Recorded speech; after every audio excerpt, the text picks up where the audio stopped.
Welcome to the show. All Things Bulldogs.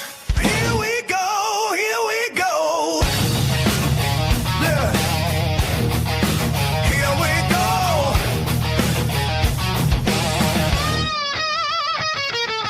Blue and white pride.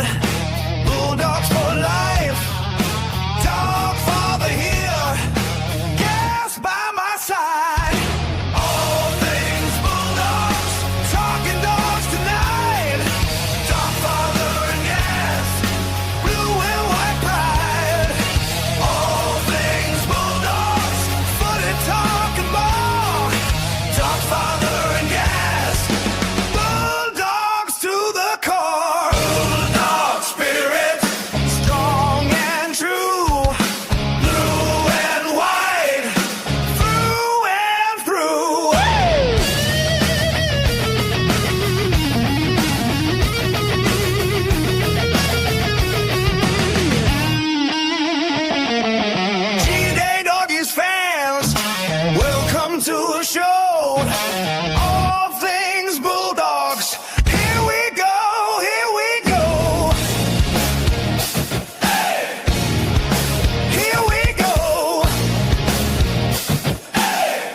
G'day, Doggies fans. G'day, Doggies fans. All Things Bulldogs. Gas was going to do me line there. Got to keep the show must go on. Trying to unmute you, mate. The show must go on. Nobody else can lip sync. Welcome, everyone. Welcome, everyone. Sorry about last night, guys. We had some stuff happening yesterday. That's all I'm going to say. But family first, but you guys are family as well. So we're still here Wednesday night. Look, there was some other podcasts on last night to keep you going, obviously, and I had a watch of them later on as well. It was riveting stuff. Good old Brian's there telling everyone when we start and attacking our show because we won't let him on it. But anyway, you guys all said you didn't want him back, so it was a team effort, guys. But look, I'm going to do a little monologue in a minute, but a quick hello to everybody. So let's see who's on. Obviously, Gaz is here. G'day, brother. Bulldogs, Mike, Lockie, Timmy, Joby, Lucas, Bulldog Mike, I'll say it again. And Benny is on as well, and we'll wait for everyone to jump on. Already 40 people have logged on, which is pretty good this quick. Get some comments up now. We should have some polls up today, guys. I don't know if you can see them yet, but we'll whack them out there. We'll make it a bit more interactive. Gas found something on there, so really well done to him. A new update that's come through. And there you go. We have to add them in individually, mate. There we go. There you go. So if you just want to answer those polls, type 1 or 2 into the chat, guys. That's all you've got to do. If you agree that he's ready, put him in. If he's not, let him have a week off. We'll have some others there as well to have a look at. But and g'day, Ibrahim Buzzy 95, Kangaroo Killer. Welcome to you guys. And I know Pete will be on soon as well. Amir, So everyone's answering the poll. So Gas can go through that and count those numbers up later on. Oh, it's actually telling us. It tallies up for us, mate. Oh, even better. Keeps us a running total. Look, I'll talk about tonight. We're definitely going to talk about Stephen Crichton, whether he'll play, who I think the 19 will be. Gas will then tell you what he thinks. We're going to obviously do our wheel again today. So Brian's already got $10 in the kitty. And I'm also going to give Rhett and Rhett some more goes in it because he whacked $100 in last week. So I think that's worthy of another entry, 100%. G'day, Trish. Good to see you. Trish is a member. And also big thank you to donating to the Soldier on March on as well, Trish. Big thank you to you. G'day, Zyad. So people, if we get to $100, we're $10 there already. If we get to 100, another $40 voucher. Now, Knox Corvus, you haven't contacted us yet. But that prize is there. We'll be waiting for you. We'll give you a month or so. Hopefully, we get to meet you in Brisbane next Friday. So, guys, we're going to try and catch up. I've reached out to James as well. He's going to be there. Gas is going to be there at the Broncos game. So I cannot wait. We'll get to actually meet each other in person for the first time and hopefully meet a whole few other people as well. Brian will probably be there and want to meet us as well. So, well, for Knox Corvus, I might have to bring what do they call it? A peace and good behaviour document to hand him. For Knox Corvus, just to added incentive, if you come back to us soon, like in the next day or two, we'll make it more worth your while. Instead of $30 with the delivery, we'll do $40, and I'll bring it up with me to Brisbane next week and personally give it to you at the game if you're going to be there. So you get $10 more of Bulldog merchandise. That's a nice incentive if you come back in quick time. So and if you can't make the game, I can deliver it to you because I'm literally a delivery guy. And it's funny, I've been called out a few times. Hey, you're All Things Bulldogs. I was watching you yesterday. G'day, Ross. Yeah, that's right, Ross. No bad mouthing of Gus. 0 team selections or death threats this week. That's right. And look, the Dogs have cashed in as well as they could after a great win and did a great job with their media. They did a great job with their signings, announcements, releasing news about Burton as well. It's all been very well handled by the Bulldogs and people like Paul Crawley. Like they keep going. They keep doing what they're going to do. But Creepy Crawley obviously was expecting a Bulldogs loss and was hoping for a whole bunch of headlines he could have cashed in on. Instead, he, they'll just talk about Cleary not being good enough for Origin, which is ridiculous as well. G'day, Matt. Not sure if you missed a few of the top ones. Tony, did you get Tony V, Aki, Lucas? You got those guys? Yeah, said hello to Lucas, but we won't go through all the stuff yet. Gas will have a look through, but first thing we're going to talk about... Just the hellos, mate. Just the hellos. They're all saying hello. Beautiful. That's all right, Sayed, welcome to you, and welcome to you, James, who's jumped on. Eddie Prasad, some people haven't known, so that's good. The poll's actually good. There's people probably don't chat, but want to interact that way. So great job, Gas. Very good.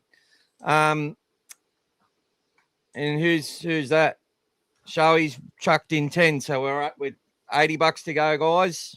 Well done. Let's discuss Buller and Tracy for next year. I will discuss that, but first of all, we'll do that second up, mate. You've earned the right with that comment, 100%. But we're going to talk about this Eels game. People, it seems rugby league has this habit of turning everyone into Dory the goldfish year on year. Parramatta and Bulldogs does not matter whether they got 50 points against them last week or whether we won by 50 or vice versa. Form means nothing in this game. It's a really important game for the Bulldogs. We don't have Max King. Now we get to have Leo Thompson join our team. I still think we should not be having massive expectations on Leo in round one, other than he goes out there and works his ass off until he can't move. Usually when a player's making a return, they are susceptible to a couple of moments. Not making excuses, because we don't have excuses in that team. They don't make excuses themselves, right? But it's his first game. After a bit of an injury layoff, he's going to need a little bit of time. Hopefully not much time. Hopefully no time. Hopefully he can go out there and play a good 20 minutes to start and come on and play 10, 15, 20 if need be. But this game against Parramatta, they're not going to be the side that just got 50 put on them by the Titans. I can tell you that right now. So I think it's really stupid for people to go and carry on about it and laugh at Parramatta. Look, what's the matter, Parramatta? I get it. But let's wait till we beat them on Sunday. The last two times, one of D's big stats, last two times they've had 50 put on them, they've won the next week, including this year. They beat the Broncos, and they were actually, I think, what they lose 50-10 against the Storm, and then were down 22-0 against the Broncos or something and beat them. So we've won 3 in a row against the Eels, and they were on a 4-game winning streak before that. That was another stat from Dave. And I'll give you those stats later on in the piece. But one thing I want to say is, just to highlight, is form means nothing. And I've always said this, even when Parramatta were doing well and we weren't doing well. And there were a lot of games where we were way off the pace and they were a contender for the title and for the top 4. And we took them to the wire, nearly beat them every single time. They rarely smashed us. Then we got that game in 2022. One of the best, that game in 2022 when Mick Potter took over as coach, had a couple of games before that, and he was sort of getting a few guys like Curtis Moran into the team, and the other guy ended up going the Roosters, the journeyman who's played New South, Zach Docker Clay, I think he brought into the side. But, Jake Averillo gets that bloody intercept early and we're up 10-0. And remember Birdo when Moses is about to score at the end and he tackles him as he's putting the ball down and he knocks on. Like so many little chips for Otto Carr that just all came off. It was a great day of rugby league, and it was sort of the day where we went, we've actually got some attacking talent in this side that we haven't seen in a really long time. And that was just a perfect example of a game where we were way off the pace and we smashed that team that was that had Moses and was nearly full strength. So Max King is a big out for us this week. He made 42 tackles in 45 minutes, as Gaz pointed out last week in the review.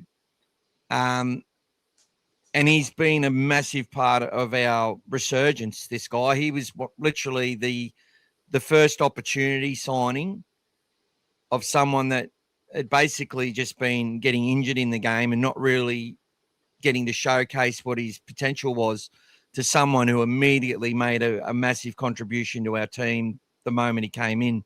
And he's played through such sufferance. Like, the guy's been in moon boots 2 days before games and gone out and played.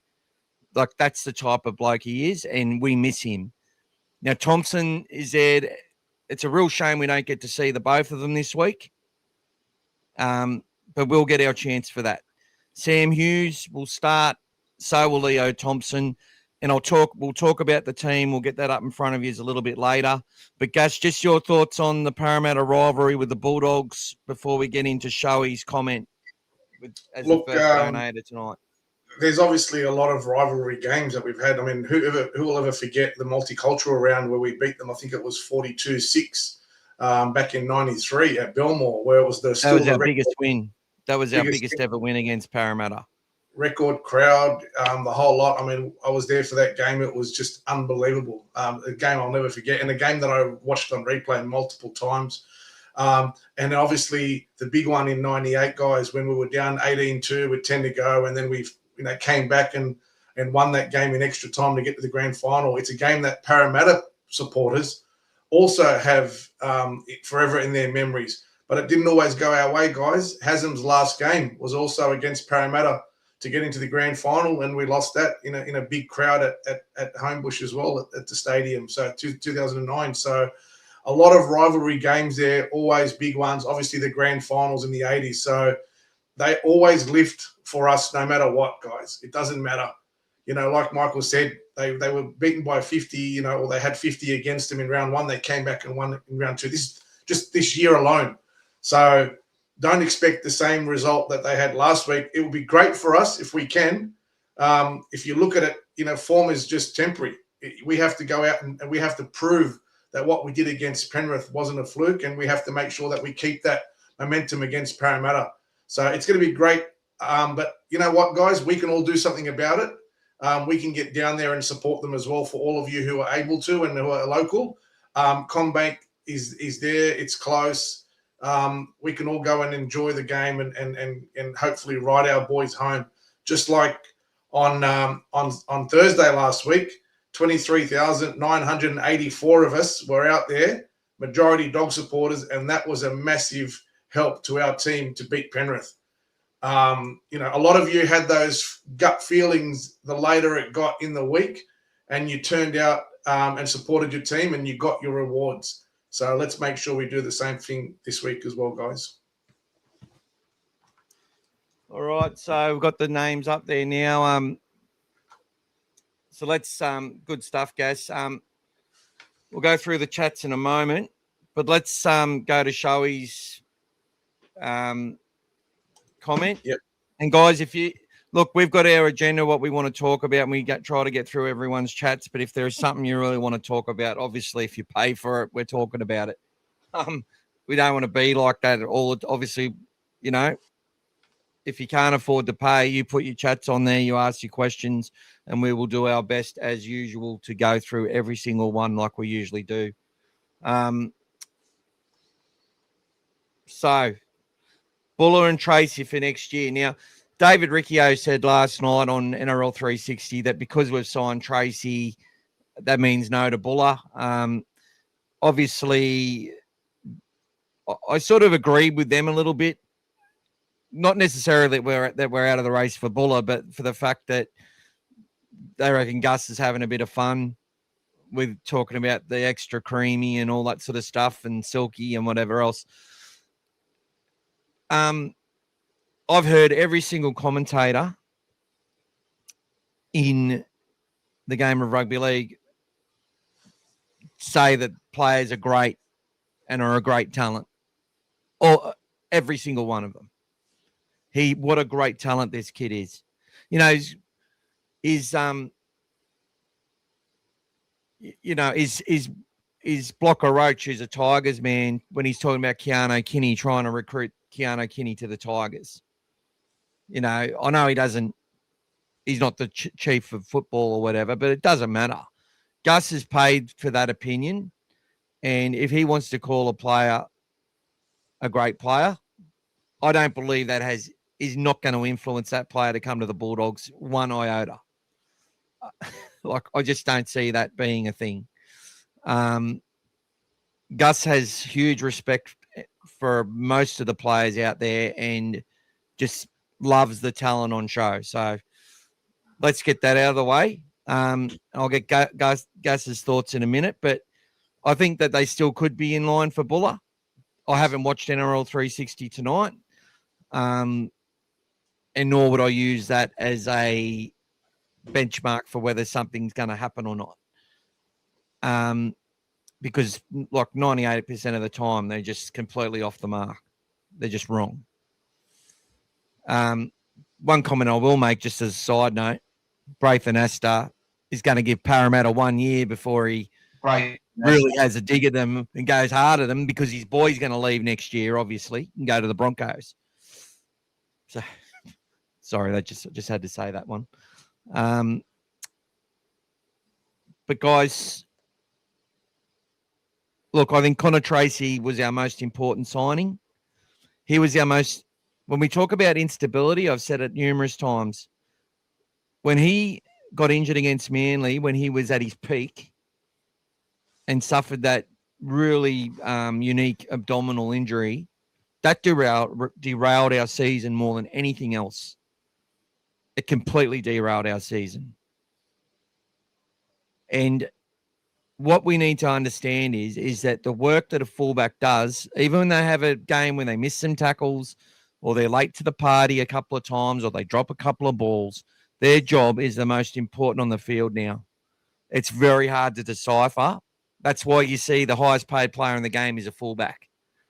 And if you look at all the stats, you must have a fullback which has the capability to get man of the match awards in big matches and get picked for Origin, get picked for international stuff. That's what you as a fullback. Now, I don't know if Tracy's there yet, but he's the closest thing we've got to that at the moment. And until we can get Tay and Dykesy and all these players ready and Raymond Peru, it is essential that we have Connor Tracy on the park. So for me, it was a no-brainer. I said it in 2 or 3 different articles leading up through the preseason. We've talked about it numerous times.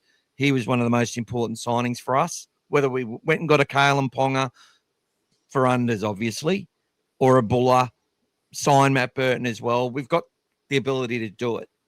If you go through the cap, we can upgrade a Burton to $1 million for a couple of years. And they already talk about like he's already on $1 million, which he's not. Brent Reid just keeps saying it when he's not. Maybe with incentives and stuff like that, potentially. But, yeah, that's my thoughts. We could be still in the hunt for Buller. It would make sense. But we're not going to pay overs for the kid. And, his manager and his mate is Galvin. I think he would be a great addition to our club, but I also think that he doesn't necessarily just have to play fullback either. I think this club picks footballers first and personalities second, or maybe personalities first, footballers second, and whatever position they play third. There's only a very few players in our team that are specifically one thing or the other, or, most of them are very versatile. So what's your thoughts, Gaz? I actually saw the episode today. I had a look because I kind of figured that they might say something, so I did a bit of a homework. But when they asked the question again, they were checking to see if the two sort of reporters today, Reid and Karianis, were of the same opinion as the guys yesterday. Karianis shot it down straight away and said no. He goes, I wouldn't agree with that. He goes, I still think the Bulldogs could make a play for Buller. And then they spoke about the versatility of Tracy, the fact that he's come across, he's played centre, he's played wing, he can cover positions, and he could potentially even be a 14, whatever it might be. So they wanted to keep the narrative open because it suits them, it sells papers for them. Whether it's true or not, everybody wants to start soon jumping back onto the how come Gus hasn't been reprimanded comment, all that sort of stuff as well. So from my perspective, I'm not going to look too much into it. I think Gus was doing what he did on purpose to basically make those comments. He was toying with them. He was making fun of them. He's definitely met Buller, guys, for those who are not sure. He's definitely met him. But you got to remember one thing, guys, and everyone seems to forget this. Last year, no matter what happened, it came down to a 50-50 call with Lockie Galvin between us and Parramatta. And there was a strong point there that he was very close to going to Parramatta. So his dad wanted him too. His dad wanted him too. Exactly. That's true. This whole talk about him coming to the Bulldogs because, Gus said what he said and the manager was wanting and all these other things, and that's why he went out of the Tigers. It wasn't a cut and shut case of automatically he's left the Tigers and they've allowed him to go. We only got interested when he was basically allowed to go from the Tigers. But he didn't mean that he was coming up. He still had to decide between us and the Eels. So same thing again now, guys. Buller's there. Obviously, the Tigers have had to pay overs on a lot of players in their team to build the team that they've got, which is now showing. But they're going to start having the same issues as every other team has. When you build all this team, you have to shed some players. Even teams, example, like Cowboys, who have got Drinkwater, who's on the outer at the moment because they can't afford to pay him what the potential is, where Dragons are looking at paying him $3 million over 3 years, even as a 29-year-old. So that's what happens. Penrith have lost a lot of players. So has Melbourne. But the key is you try to keep the core spine that you want, and then you build around it, which is what teams like Penrith and Melbourne have done, and what the Bulldogs are doing now. So I think Tracy is an integral part of our team. He's definitely showed that, knock on wood, he's over, he was over his sort of early injuries that he was having with his knees, etc.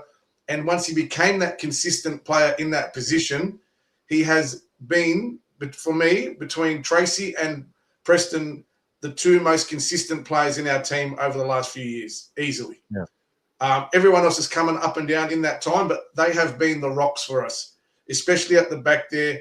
Tracy has got better and better all the time, and you can see this year he's put a big focus on his defence.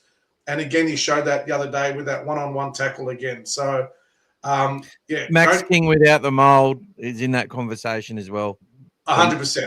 Take the mould out, and he's the other guy. And then you had Jacob Carraz to that. So, and that's why we've been in the position we've been. We've been finals in 24. We were leading the comp. We were third last year, and this year again, guys. If we keep ourselves clean, we keep building on what we're doing, we're again going to be, because we've got all these consistent players that keep rising to the occasion and having good games. And there's always someone to cover for someone else. So, look, Leo Thompson, it will be exciting this week to see him come out there. And unfortunately for King, it's not going to be together. It would have been nice to have them out there together. Yeah. But in a way, it's, the Bulldogs wouldn't start him if he wasn't ready to start. So, guys, don't worry about the fact that it's his first game. He's been training very hard, working on his game, getting himself ready. And if he wasn't ready, they wouldn't start him. It's a long season, and they don't want to take any risks. So he'll hit the ground running. He just needs to obviously get over our sort of defensive structure pretty quickly. You can only do so much in training, but once you've got opposition in front of you, that's different. He just needs to make sure that communication and everything works for him. So he can feel comfortable. But I wouldn't expect huge minutes out of him yet. It may also throw off the minutes that maybe Hughes does. I'm not sure. I think Hughes probably does 25. Yeah. I think if they can get it out of Hughes, because he played 24, 25 last week. So I think he'll play the 25. And I think Leo will play as long as he can, depending on what we're doing in the match. That's what I mean. If we're running downhill, if it's all going well, we're making our tackles, we're in the grind, we get some early points, Leo will stay on until he feels that he needs to come off, and then the other guys will ramp it up. Just to we got Mr. Incredible. Welcome to you, mate. And you'll go into the draw, Mr. Incredible, to win a $40 voucher. He loves the show. Do you think the boys play more free when Critter isn't playing? Do you think they'd move Montoya out to keep Cherry and Tuala? I will talk about that. 100% that's on our agenda. And that'll be next up when we look at the team lists and who's going to be in the 19, in my opinion. Gaz will give you his opinion after that. And then we will see, what happens from that point on. And Lucas has also come in again with another $15. So thank you very much to Lucas. Showy, because Lucas is a member, a monthly member, he gets 2 tickets in the draw.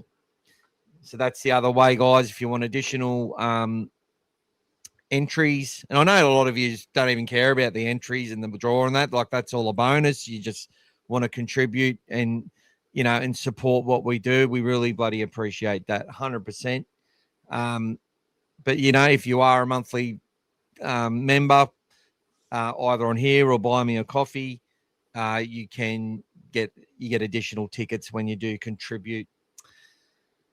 So, do you want to go through the chats quickly there, Gas, while I get the team lists up for us to have a look at? And just while Michael's doing that, for all those winners that we had in the lead up to Vegas for those flags, like you see, where is it up there? I've still got all those ready. I've actually got them always on standby, and I'm waiting for an opportunity with the players without infringing on their on what they have to do. And once I've got those signatures, there is, I think, 5 of you that have those flags, 5 different players as well. So it's all good. We'll get them all, and then I'll deliver those and get them to you once they're done. So they're all set and ready. So don't stress if you're one of the winners. Good things take time, and we'll get that to you. Okay. Beautiful. Just a few chats. Sayed will be at the game, and he's saying what we said in the monologue to start. Don't underestimate the Eels. Timmy's enjoying the Galvin Prestamania combo. Well, you should be, mate. I've been enjoying it since you come to the club. Trisha said thank you to the shout out. G'day, Brian. Good to see you, mate. And you're up first up with 2 tickets in the draw, buddy. And let's get Matt, who's also a monthly contributor to us. Hey, lads, it's his second comment. His first comment was last year watching our boys beat the Raiders on my iPad on the bus to Anzac Cove. Kanakale Turkey. Never felt so Australian until now, lads. Go the Dogs. Well, that's beautiful, buddy. And it's Anzac Day coming up next week. So my son's in the Navy, mate. So good times. Anyone who's hungry, don't look at that burger. And g'day to you, Aki, as well. You want to show Aki on the big screen, mate? And here's the real Brian, the non-tosser Brian. Let's go, boys. And Tony's here as well. Do they get any players back? We'll go through the teams in a sec. Brian's happy to see Leo to play a decent game and come out injury-free. That would be great. How many minutes does he play? I reckon he plays between 15 and 20 in his first game back to start and maybe comes on for another run. I'm sure if he's feeling good, they will. They want to get some minutes in him if they can and if things are going well. Lucas Logos, keep the Eels in the bin. That's it, brother. Amir, I believe Parra will be up for it, but with the injury toll, I just don't see they'll have the team to beat us and they'll be competitive, I reckon. Yeah, I sort of agree, brother. Welcome to you, Hilly. Up the Dogs. Max is a big out, says Martin Lazaire. A lot of new people tonight. Great to see you. Don't know if it's because it's Wednesday or what. Different night, yeah. Different night. Might incentivize us just to switch it up a bit and especially on a Sunday game. You know, we don't have to be the first ones to talk about stuff. We can always do too. Anyway, let's not go there yet. Yeah. We'll do countdowns every week. The countdown to Sunday. Yeah. 1 to 7. Oh, Ricochet. Rugby is absolute trash. Thank you for joining and saying that. Guess where you're going? Guess where you're going? He's talking about rugby union. You're going in the bin. Is he going to rugby? Is he talking about rugby union? Oh no, he said rugby's absolute trash. He's probably a soccer supporter from another country. That's all right. Great comments on King. He has been awesome every game since he started for the Doggies, and I don't get our fans bad-mouthed him. He's the best thing he did was take off social media. Mainstream is worth enough. That's it. Yeah. He's got his hands full looking after the young ones. Brian, very good comment here, mate. This is the recruitment wars, and I suppose that's where Gus probably does. If you're, if he does have an advantage, it is to talk players up to raise their price. But that's just an outcome. It doesn't matter what his intention is. The NRL needs to say, okay, you can't do both. What's his name's on the board of the Bears? The guy who hosts 100% footy. I've forgotten his name. Yeah. Bracey. Yeah. The head of James Bracey. James Bracey. Mainstream media is worse enough. Problem is paying $1 million for players. Yeah, that's it. And we try not to. They have to earn it. Is it Montoya off contract so Tracy could go to the wing?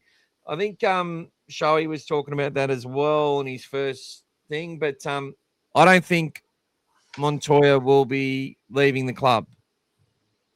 I just don't. I think he'll get another contract. It'll depend how his body's going and what he wants to do, but I think how old is Montoya? 30? Yeah, I think it was getting close to that 30 mark, around that 30 mark. Yeah, I think he'll get another year. I think he'll just get 1 year extensions potentially at the Bulldogs till he retires. That's what I think he'll have.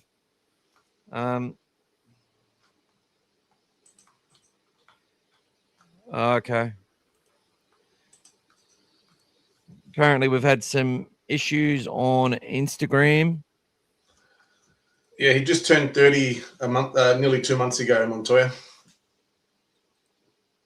17th of February, 1996. Well, there you go. Just turned 30. Yeah. All right. G'day, Mike. Cool. Welcome to you, son. G'day, Mike. Hopefully we turn up against Parramatta. Be a lot closer than people think. Always a close game against Parramatta, no matter where the teams are on the table.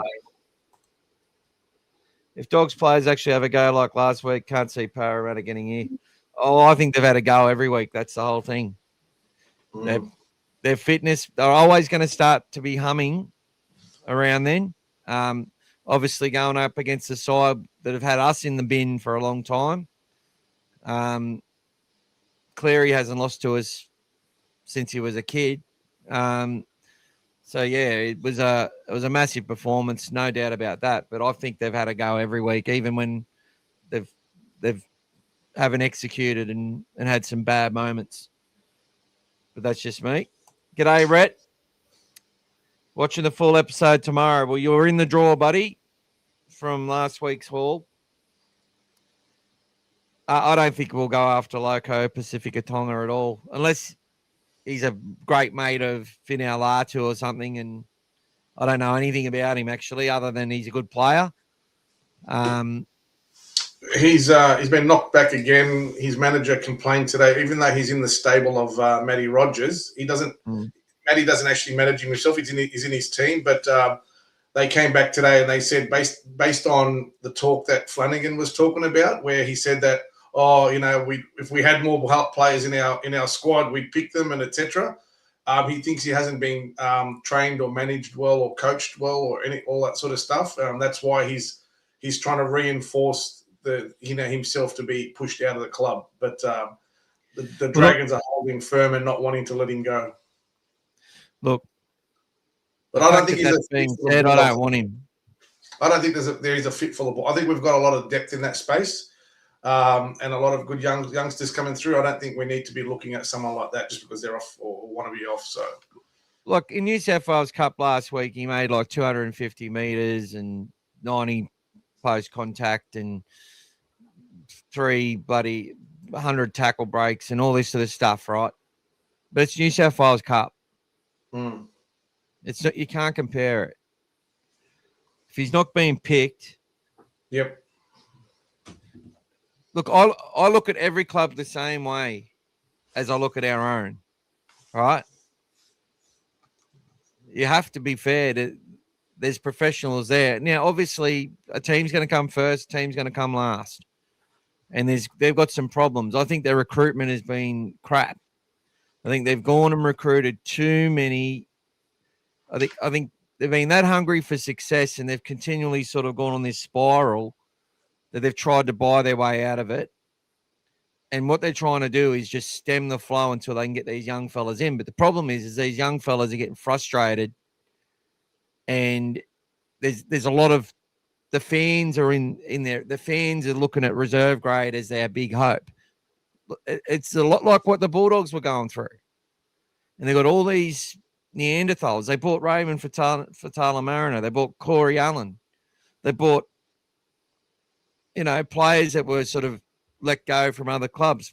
Bennett didn't want Damien Cook. Flanagan. They didn't want Gufferson at Parramatta anymore. We bought Flanagan too, yeah. They bought Flanagan. He wasn't wanted at the Bulldogs anymore. He wasn't one of the Roosters. I'm saying we bought him as well. So we were doing the same thing at the time, yeah. Well, at least he was a young guy with an option, and we sort of had to give the, there's it's similar, 100% Gas. So we've just got to look at these things and go, okay, we've sort of let we've let the Seve brothers go. Why? Because there's a bunch of kids who reckon they're ready for first grade, and then we've brought in, it's hard for them. They look at you and go, okay, well, you bought Tuala in, you bought Cooper Toy in from the Roosters, you bought, Mickey Nassar from the Roosters. We've brought these players into our club, the local juniors. It pisses them off. Mm. It does. And their parents verbalise it. I've talked about this stuff a lot. They bring in Bryanton and they bring in Oliver Smith. Now, these all kids become mates eventually and they all love each other. Like, there's no problem there. But when they see kids walk straight into the 30 and stuff, it just makes them think that their pathway is too hard. But that's how it has to be, guys. You have to have a hard pathway. And if Pacifica Tonga, he just needs to keep playing well every week and eventually he'll get picked. It's round 7. Most coaches pull the trigger after about round 10. You have to back your plan. You have to. The team believes in it. They've nearly won some games. They nearly beat us. They should have won. I think they should have beat Parramatta as well, Gas. Like, they've nearly beat some teams. Yes. They've got to believe in their plan, because if they don't, well, what's the point? They're just going to abandon it after 7 weeks. This is what we were saying the same thing about our side. We lost one game and people acted like we needed to make wholesale changes. And then all these touchline tards. Hello, guys. Look, they're nice guys at the end of the day. They're good family people. I'm bringing that back. Sorry. Immature of me. However, 1 loss, 2 loss. We told you Galvin was shit. We told you he wasn't a 7. They're doing this over and over, Gas. Every time we have a win, yay, we lose. We told you so. We told you that you need to listen to us and do what we tell you should do. It's obvious what we should do. Guys, it was round 3, round 4. Yeah, it was disappointing. Me and Gas were screaming at the TV. We were pissed off. We weren't happy. But guys, you got to follow your plan. And what does that plan bring you? What did we witness last Thursday night? That's what sticking to the process is. That's what sticking to your plan is. Now, if it's failing, gets to round 9, 10, that's when you see clubs kick. The Manly guys pull the trigger real quick. Cowboys are about to pull the trigger on Peyton. He's won these last 4 games. We just need to stick with the process, and if Pacifica Tonga wants to go to the Bulldogs, well, who's he gonna replace? I know we talk about these things, but it's not about, let's just kick this guy out of our club so we can put this guy in. It doesn't work that way. Unless they've got a bad attitude and they don't believe in our system. You know what I mean? What's your thoughts? Yeah, look, I don't think his pathway will be with the Bulldogs, even if he wants to come. I think we've got a lot of players way ahead of him before he jumps on. Yes. Bakar, welcome, Bakar. Later, Bakar. Bakar, how you doing, Bakar? Welcome to All Things Bulldogs, mate. G'day, Bakar. Hey, it's a lot less swearing here than your dad's stuff, mate. Don't worry. You can listen to us. You have to leave the room when your dad's doing his stuff. Welcome. Come on, Shelly. Come on. Come on, you sick. I was telling Harry the other night that I love watching those replays, watching someone so passionate about the Bulldogs commentate those memories. It actually like they stay in your brain longer. Like, unfortunately, when Matt Thompson does it, I can't keep it there. I think Billy and Johnsy are much better to listen to than the other mob on Fox. But well, funny, the Penrith game, actually, the commentary and everything around the Channel 9 I found better this week. Yeah, it was. Than the much Fox. And I watched them both a couple of times each, and the insight and everything was a bit better. Like, just like you said the other day, how could you not know that Harry Hayes was like out for 2 weeks? Oh, he's been rested. They rest Bulldogs have not played him the last 2 weeks. What do you mean? There was a lot of things in there that they missed that he didn't get right. I don't know. It was just mind-boggling. I think old mate Ganane smoking cigars, drinking high quality scotch, you know, making phone calls at hotels late at night. You know, this guy, he's said a couple of things lately. Look, I prefer his drama. I don't mind his moment calling most of the time. But Matty Thompson's like, he's still talking about stuff 10 seconds after the try's been scored. Trying to say stuff, but it's for you, Bucko. Hey, Bucko. All right. Sorry for cutting you off, Gaz. No, all good, mate. No worries. I'm used to it by now. Matt's throwing in $15 as well, so big thank you to you, Matt. Thanks, that's Matt. 2 tickets in the draw for you as well. So what are we up to? We're pushing for today, mate. We've got 10 plus what we've done today. 50 today, so we're up to $60, $40 more in the far draw. From a draw today, guys. Not far from a draw. Still a bit of time up our sleeve, guys.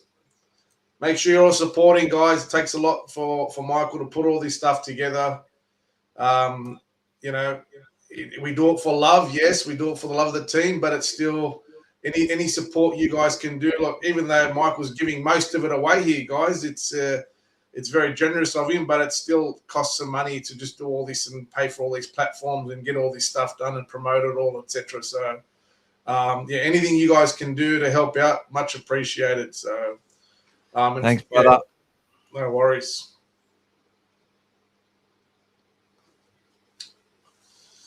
That's all right, Martin. That's all right for your opinion, brother. But what I'm saying is that it had to come together. The fitness and the whole regime was impacted this year. It was a lot different. As I've said every week, that second round bye, it was always going to be difficult. Gus didn't hide behind it.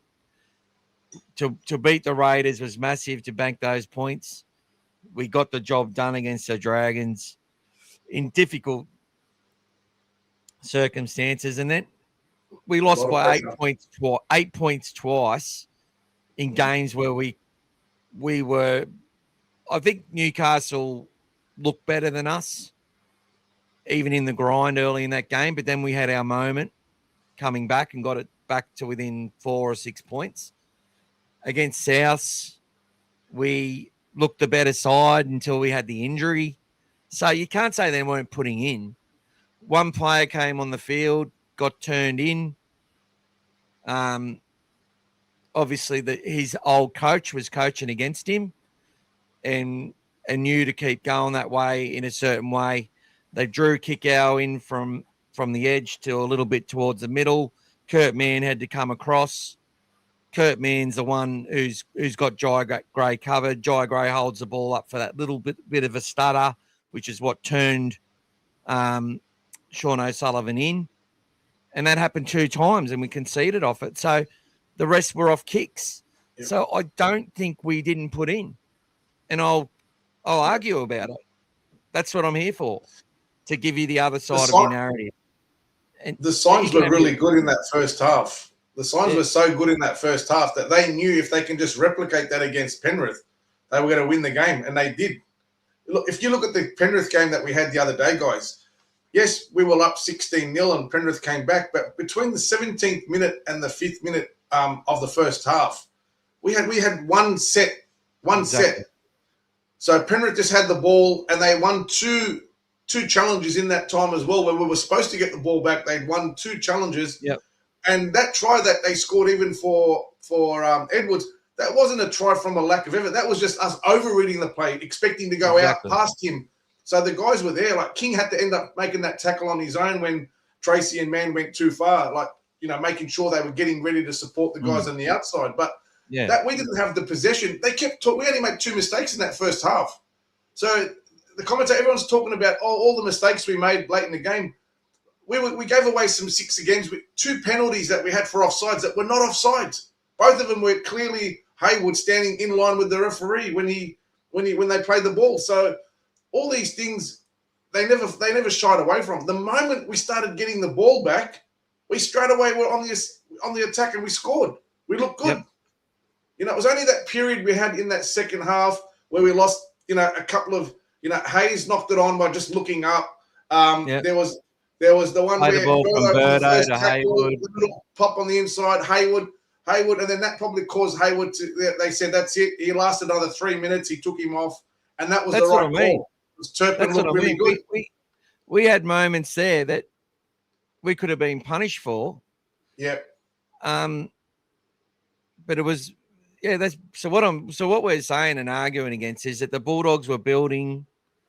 They had some great moments over those other games, and we've had 2 poor halves of footy. That's it.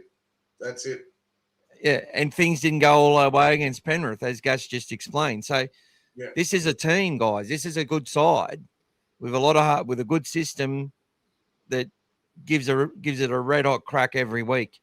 And to lose by 8 points 2 games in a row, it wasn't the drama everyone wanted to make it out to be. Oh, this is pathetic. We need changes. I went back and watched all the Kennel stuff that they said. They were like our club's basically indicating our club's going in the wrong direction. That we're not playing the right team every week and all this sort of stuff. But we're going to have this issue again because we're going to be talking about who should come into the side, which puts a lot of pressure, media, outside noise pressure on some of our backline players because we've got to talk about Cherry and Tuala and Critter and Montoya. And I suppose no one's going to talk about Carraz in that either. So Carraz and Critter have their spot, and the other 3 are trying to fit into 2. And then you've got Rinikama and Sua in the background. Okay? That's basically what we've got to choose from. And let's hit that right on the head right now, eh? Are we right to do that, Gus? Let's go, mate. Let's go. And don't forget, guys, for those who were listening last Tuesday, we were one of the very, very few, if any, other podcasts that were actually talking about how we were going to win and why we were going to win last week. Exactly. Where everyone else was talking about how much can we lose by.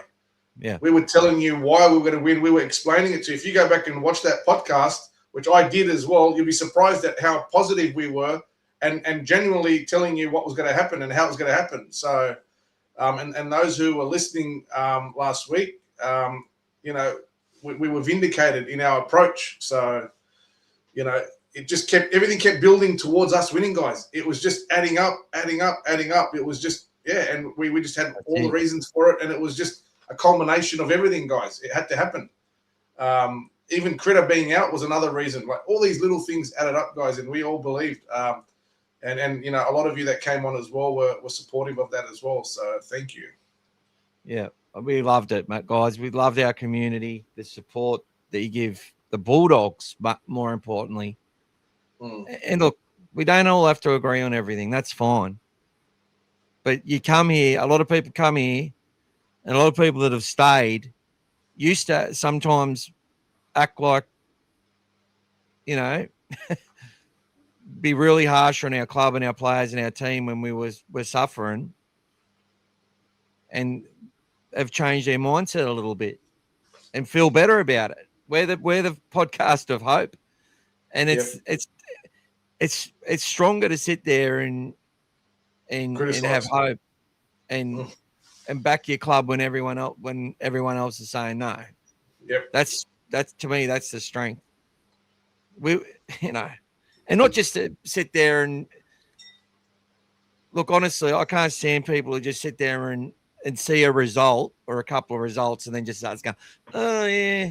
It's normal, but the Bulldogs are going to win by 50 and this team's going to lose by 60 because they were shit for a couple of weeks or whatever. If you're watching the games and you're watching what's happening, you start to see there's all these things that there's definite reasons. Like the Storm have lost 4 in a row, but they're still not a headline act as far as negativity goes. It's a couple of independents, you know, talking about who should Bellamy's replacement be. You know, they're showing that footage of him with Chan, and someone was saying, you know, maybe that's not the way to handle players anymore, and blah, blah, blah, blah, blah. You know, and they still say Munster and Grant and Hughes and whoever else are the greatest players of all time. Penrith have one fucking loss against the Bulldogs, and the headlines about how Cleary, you know, isn't as good as he is. Blueprint for Origin. What about the Moley? Oh, what was his blueprint for Origin? Put pressure on the Bulldogs. Put pressure on Nathan Cleary when he was kicking. I'm like, oh my God. Yeah. Retire, mate. Go see Buzz. Go hang with Buzz, brother. D's comment there. Last year we talked a lot about ticking boxes. We finally ticked off the beating a full-strength Panthers box. 100% D. What do you see as the next box we need to tick? Great question, D. Well, many people are going to say winning a semi-final, but I think there's a lot more work to be done before that. I think the next box that a lot of people would love to see is the Bulldogs put 50 or 60 on someone that's, you know, in form and playing well. It just hasn't been our way, but I think there'll be a lot to gain from that. A question that was asked about that we didn't really answer about, do the boys play more freely when Critter's not in the team? That may go back to the fact that we beat the Broncos in Brisbane without Critter that day. I would say it was the Broncos' best team they'd put on the paddock all season, but they all were a little bit underdone, and I don't think they expected the ambush that they got. And we did play a lot of early ball out wide. So what I've noticed this year is there's been a lot of passing out wide, but it's gone through the hands. Whereas against that Penrith game, I saw a lot more early ball and more depth on the people running onto it. I don't think the Panthers thought that Bronson Cherry would be getting the ball as early off Burton. And I think that opened things up a little bit for us as well and sort of put them in two minds on that side of the field. But it was the other side of the field where we punished them over and over again. Well, it helped that we kept making those line breaks, and then we were just going straight. We were going straight off those plays. So every time, you know, Tawala or Preston, when Preston went through, then gave it back to Galvin when he had to reach out and pull it back in again, they went straight off that and got in the corner. So they were doing that a lot, which was good. They didn't slow down on that. Talking about Harry did a little feature on Galvin. Why he has doubts about him as a halfback going back to round one, where we saw Galvin go the short play to Preston, which is his bread and butter, right? That's where his most trust lies. They've got that trust with each other. And there's moments where it's like he wants to go out the back. But teams have just been up in our face, especially in the first two rounds. So Galvin sometimes went behind when it sort of wasn't on. And then when we saw happen a lot more from round 3 and 4 is Galvin, where they rushed us on the outside and Galvin took the run, took the medicine, took the hit up. You had to turn back in and run himself. Yeah, and do that a lot. And he sort of had no one with him a lot of the time. Yep. as you're pointing out as well. What happened this week is that and as I said, I mentioned this in the review, we had the two front rowers supporting either side, and they sort of had their shift set to go left, mainly from the right to the left.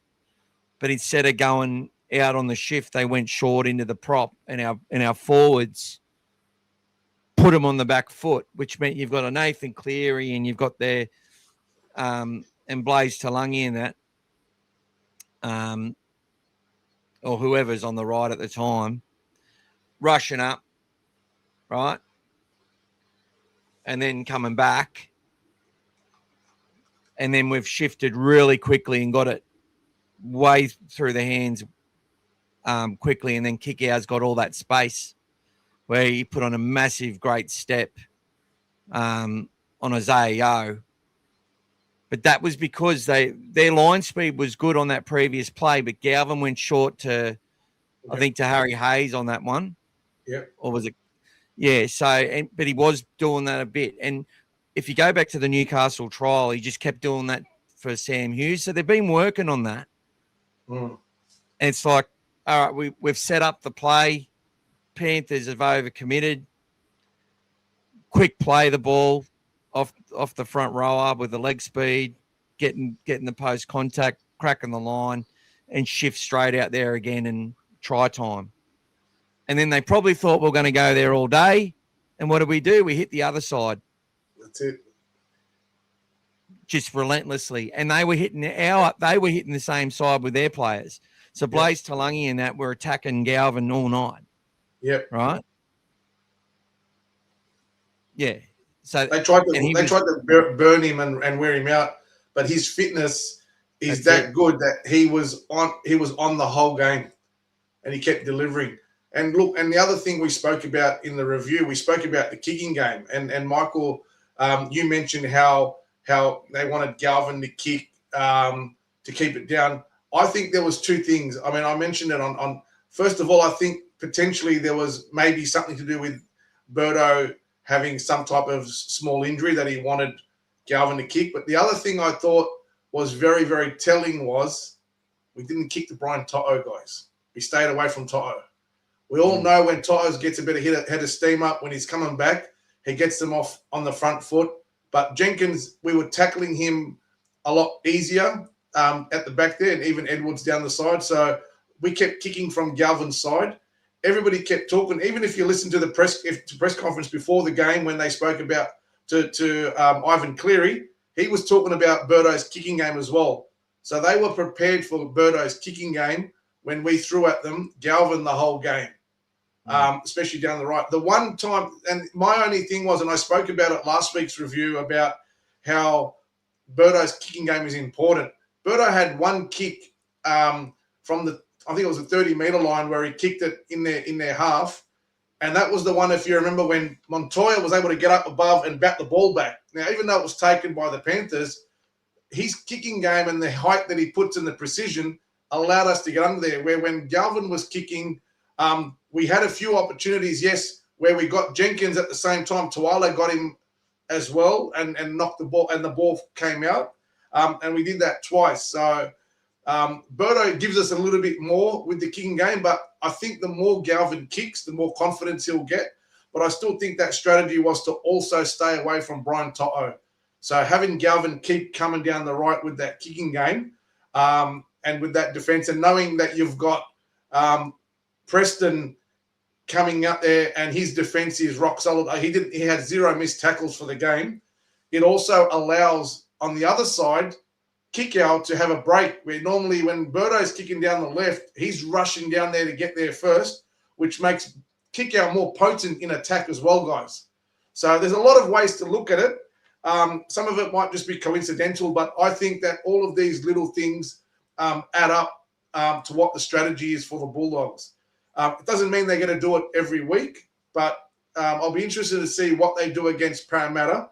And you got to remember, guys, Parramatta is missing 12 players in their team that could potentially be playing. So they're a team that is decimated with injuries. So they're not playing at full capacity. And even last week alone, guys, they lost in Golden Point to the tabletop and Tigers. So they're still around the money. They're still there. So they're not a team to be sort of, looked at lightly. And that they play better, those sort of attacking play. They still got Moses and the Fox guys. They're a very dangerous team. Just those two players alone that we need to keep an eye on. All right, let's go for a few chats before we look at the team. Yeah, mate, go for it. David Brighton has left the club, and hopefully might see him at the Bulldogs again one day, but jumped on a plane, went back to Queensland.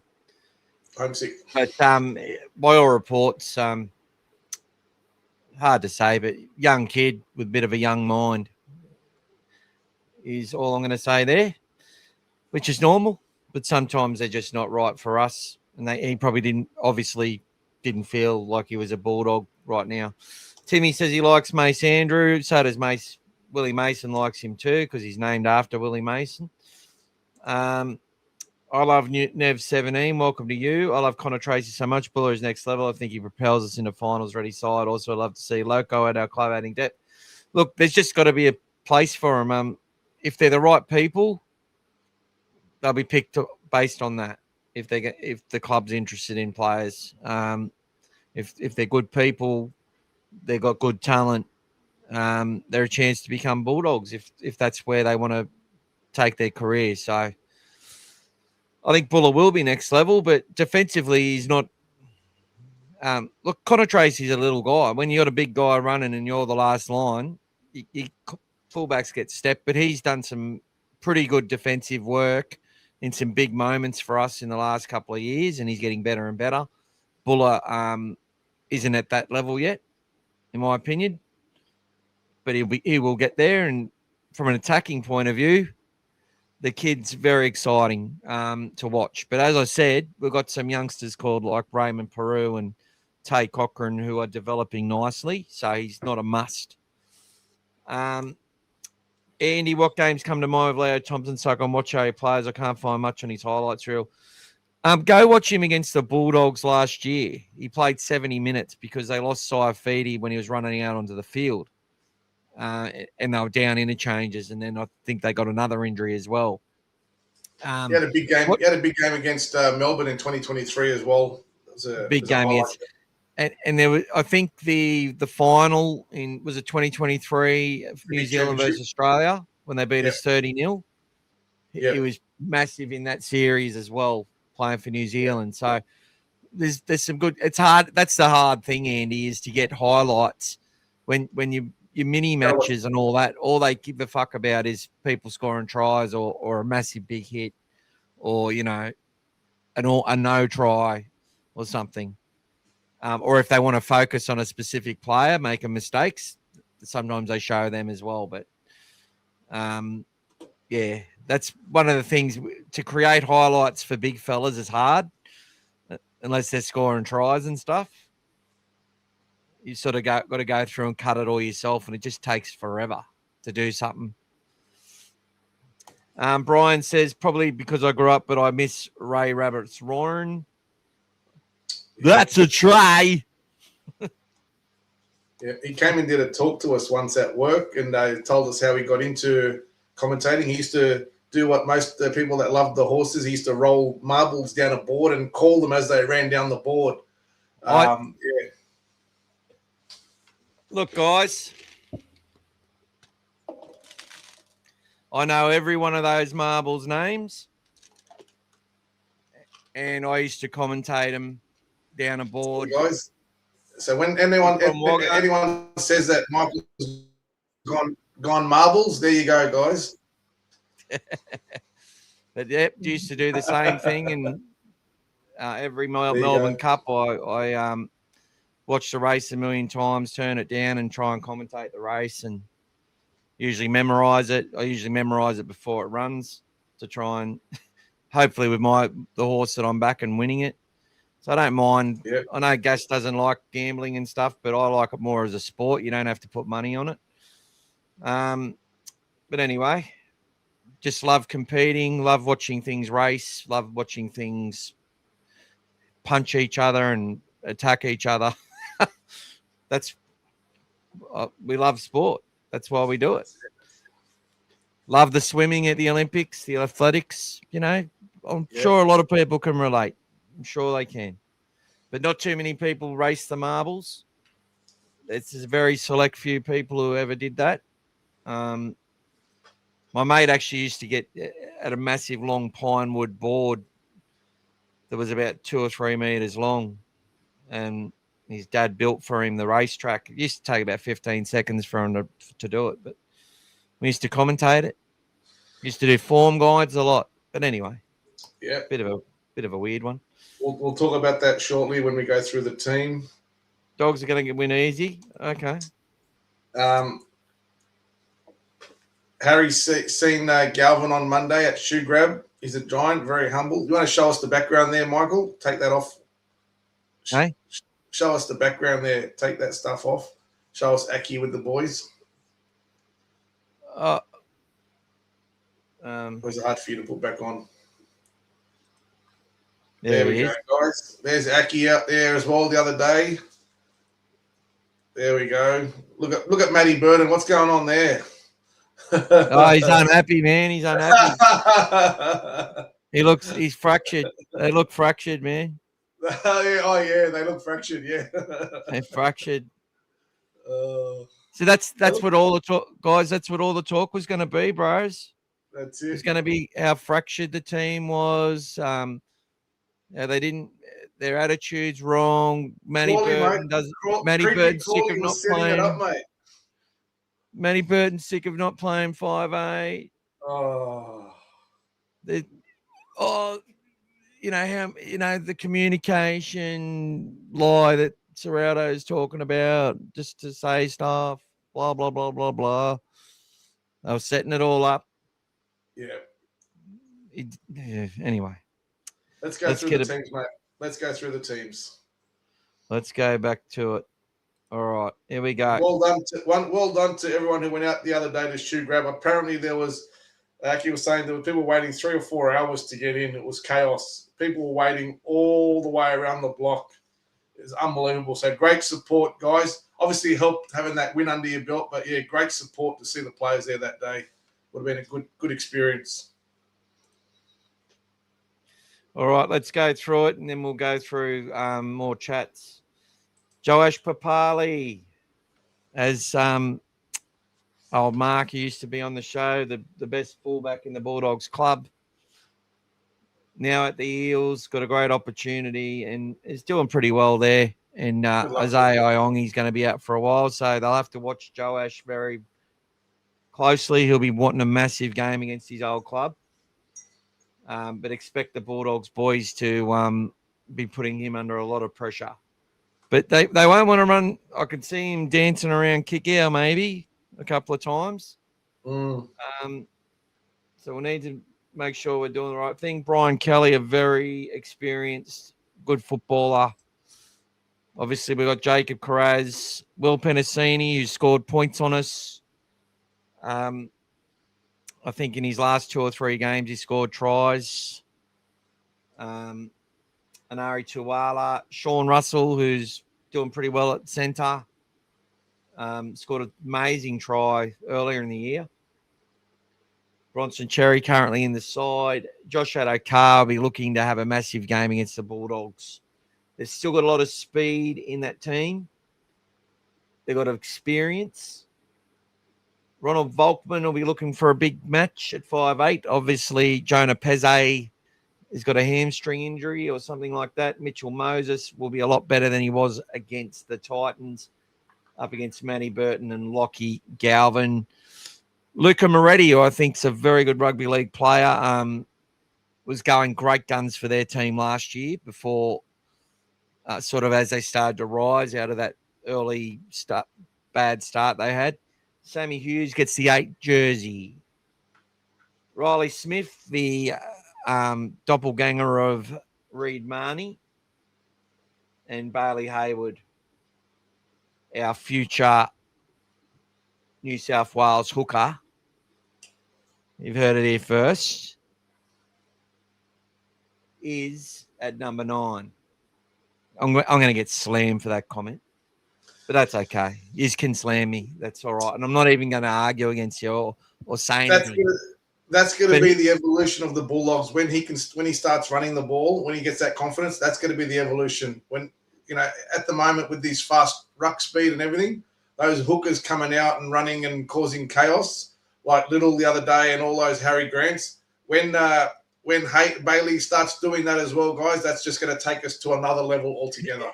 I don't think Bailey's ever going to be like Harry Grant in that way. I think it'll be more the Cameron Smith style, like when you least expect it, he's going to run, but he's going to bring players onto the ball and evolve from that, heads up stuff, be the conductor of a lot of plays and that sort of thing. And they'll come with him. The players will come with him when he starts doing that. At the moment, they're not expecting that, so they're still hanging back. Yeah, but I found like last week, if you go watch just Bailey Hayward, bringing those guys onto the ball and he's done some good things in attack, guys. And passes were very crisp. Yep, they were out in front, much better. Yeah, our passing was much better. It's actually improved over the last couple of weeks. Even against Souths, it was a lot better than what it had been. Yes. And what happened with Penrith? They had a poor passing game, which is what we talked about. Yep. But they were still pretty. That first try they got, the passing was pretty fucking good. I'll tell you that much. Junior Paulo, who is always up for a big game against the Dogs, a real enforcer, and Leo Thompson. Charlie Geimer, another one. One that I like Charlie. I like Charlie and Luca. They're the sort of, I see them as players that could wear blue and white. They've got that work ethic. I don't mind them guys. Big kick out. I'll be looking to terrorise Volkman and Moses. But when we talk the keys to victory, which will be a second video that I do, and Gaz knows about this as well as I do, so does everyone I talk to, rushing up on Mitchell Moses is fraught with danger. Fraught with danger. Doesn't always work, guys. Jack Williams, one of the fastest. Remember that try he nearly scored against the Bulldogs where he made the break from halfway? Jack playing for Cronulla. I think we beat him in that game. I think Sean Johnson was still playing for him. And, God, he's got some speed. He's as fast as a centre. Back on an edge, I really liked him playing in the middle, actually. I thought he was off the bench in the middle. He was great value. So Jacob Preston, Dylan Walker having to – now, Dylan Walker to me is like our Kurt Mann, right? So him having to start means that they are weakened because he's much better when the pace is out of the game. He can handle it for sure, just like Kurt can. He can start and handle it against different opposition, but they're much better when they come off the bench. That's the sort of stuff that they've been doing. Jamin Salmon, best game for the club last week. Many would agree. 100%. 13 hit-ups, and a lot of them were quite. He got smashed, I think, once where he got driven back by the third man, but he gets up and plays the ball. He rarely drops a footy, and his passing was spot on. Yeah, and he engaged the line. He is the link man, guys, and he works his ass off. Get behind. He was playing against the benchmark, and he aimed up. His old team, and now he's got to do it against Para. But against Isaiah, he knew he was playing against the benchmark, and he aimed up. He actually delivered against him. And I could see they brought him on a little bit earlier than they normally would. They kept him out to the end of the game, so it was good. Him and sort of Turpin at the end there really kept us going. And after Turpin we scored that last try that Satili scored, they didn't come back in our half. They didn't come back in our half very rarely. We didn't get them in there. They kept losing the ball around that halfway mark. So we controlled the game. We never let them back in the game. So that's a lot of what Salmon did as well, guys. All right.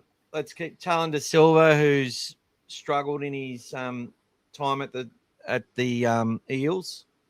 Been up and down, but they're going to stick with him. Like, I think they see him potentially as the. I think Talon and Riley Smith will make a really good combination over a number of years. I really do. I think Riley's that starting guy, and Talon's got that attacking flair. But doing it against seasoned operators week in, week out, it's tough. Saxon Pryke, don't know nothing about him. Cecily Chupanua. Now, Jack DeBellin would probably have a lot to prove because he has been, if I was ever going to criticise a player, his performance for Parramatta has been, he just looks like an unfit. It's like watching Tavita when he wasn't fit. He's just been getting caught out and watching him continually try and go to second marker after not taking part in a tackle. They're signs of me of players that are really struggling with their fitness or and being a bit lazy. Maybe he had a little injury or whatever, and he's just trying to get out there and get himself going. But you can't hide in the NRL, and he would know that. So I'm expecting him to have a big game. Harry Hayes, we saw how important Harry Hayes was to us, guys. Big time. You got this. If you didn't realise it, you realise it now. That's why he's on my wall right there. Yes, still unbeaten, guys. But even when he made that one mistake, he forced 2 errors in defence. Hitting those players, he knocked the ball out. Like, he was on fire. Like, he is such an important player for us. I'm hoping he's okay. Like, just hoping it was just a burner or something when he ran off the field limping at the end there. But obviously he's been picked to play, so he should be okay. But he's a critical part to our team, guys. Very, very important. And look, when we lost King early on in the game, when he went off, after 10 minutes, he came on and he just didn't miss a beat, guys. Kept the momentum, kept us going forward, cut through the line a few times, but defensively as well, he's just so strong. So, yeah, you can see why we've won 3 games out of 3 with Harry in the team, guys. No coincidence. Yeah, 100%. So Tony Mattelli, Jake Turpin, we've got Teencum Brown, Jonathan Suar is the 19, Lipoy Hotboy, Raz Namva from the Eels, Lorenzo Talatena, Josh Curran, Josiah Funaluta, AJ Jones, Stephen Crichton, and Muhammad Alamadine, who I think is the brother of Zayn Alamadine. They look alike and have the same last name. So, and just remember, guys, there's a unique situation at Combank. There's a unique situation at Combank this week, guys. New South Wales Cup is actually being played after the first grade game. There you go. The same field. So if you're there and you want to hang around and see the Cup boys go, you can stay back and watch that game as well. I've just put the poll up there, guys. If you guys want to go on there and let us know who's coming as well. Happy to see you out there. We'll be out there, guys. We'll be in the south, wherever we book the tickets. But yeah, come out and see us. Look for the banner. But yeah, guys, there's 2 games this week. So a lot of these players that might not play, that might not get picked the reserves, they'll be playing in that game coming straight up afterwards, guys, as well. So if they don't get picked for one game, they'll be picked for the second game. Thanks for your comments, Martin. Thank you, Martin. Yeah, mate, beautiful. Yeah, it's not an argument, brother. That's right. Just that's why you're here, to hear another view.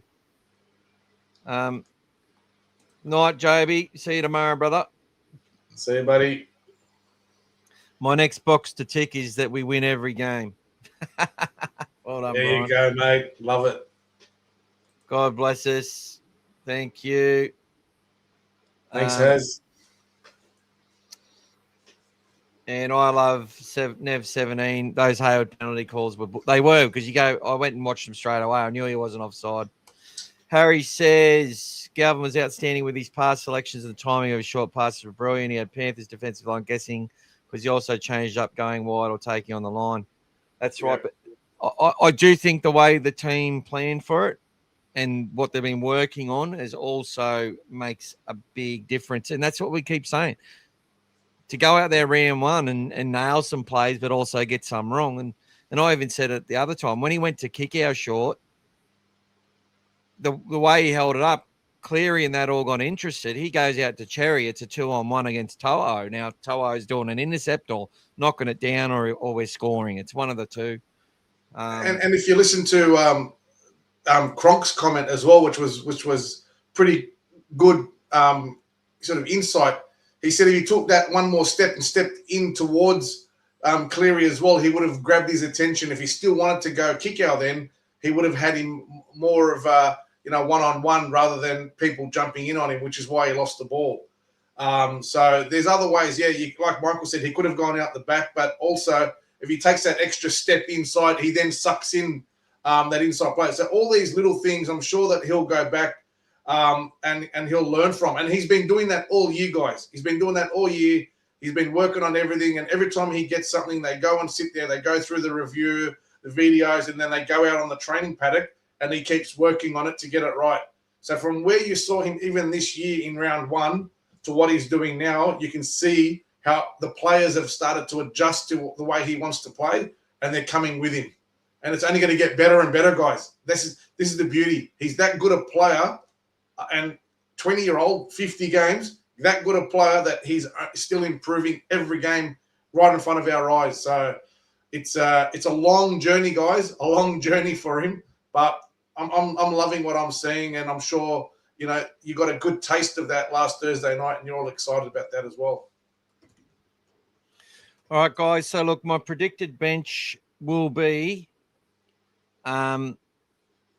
Obviously, it'll be Kurtman. It'll be Satili Tupanua.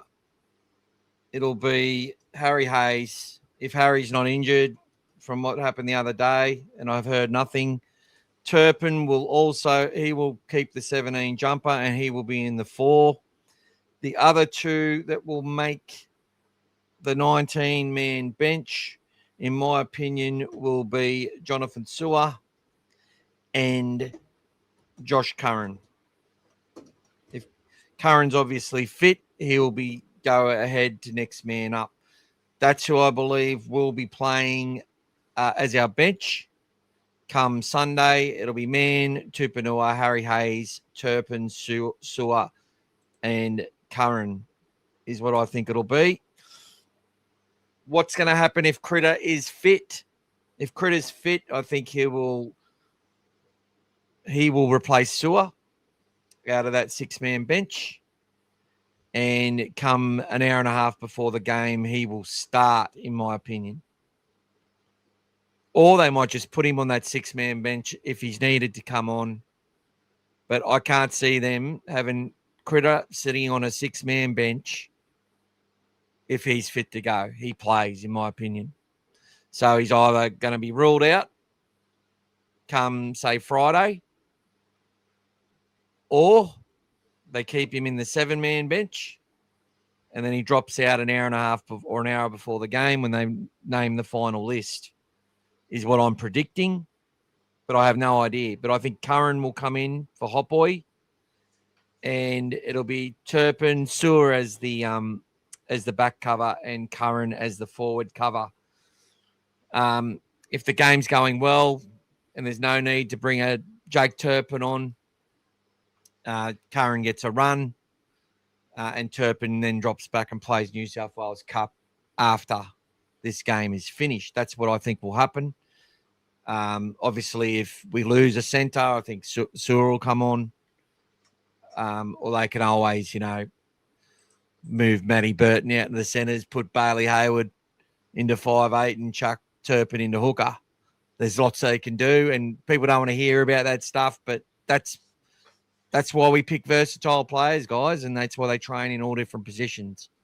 There's lots that they can do, or they just give Jonathan Sewer a crack at playing centre against one of his biggest rivals, being a Bulldogs junior. He would love to come up against, I'm pretty sure it's his cousin, Joash Papali. He would love an opportunity to go out there and have a crack. If Critter is fit to play, he will start.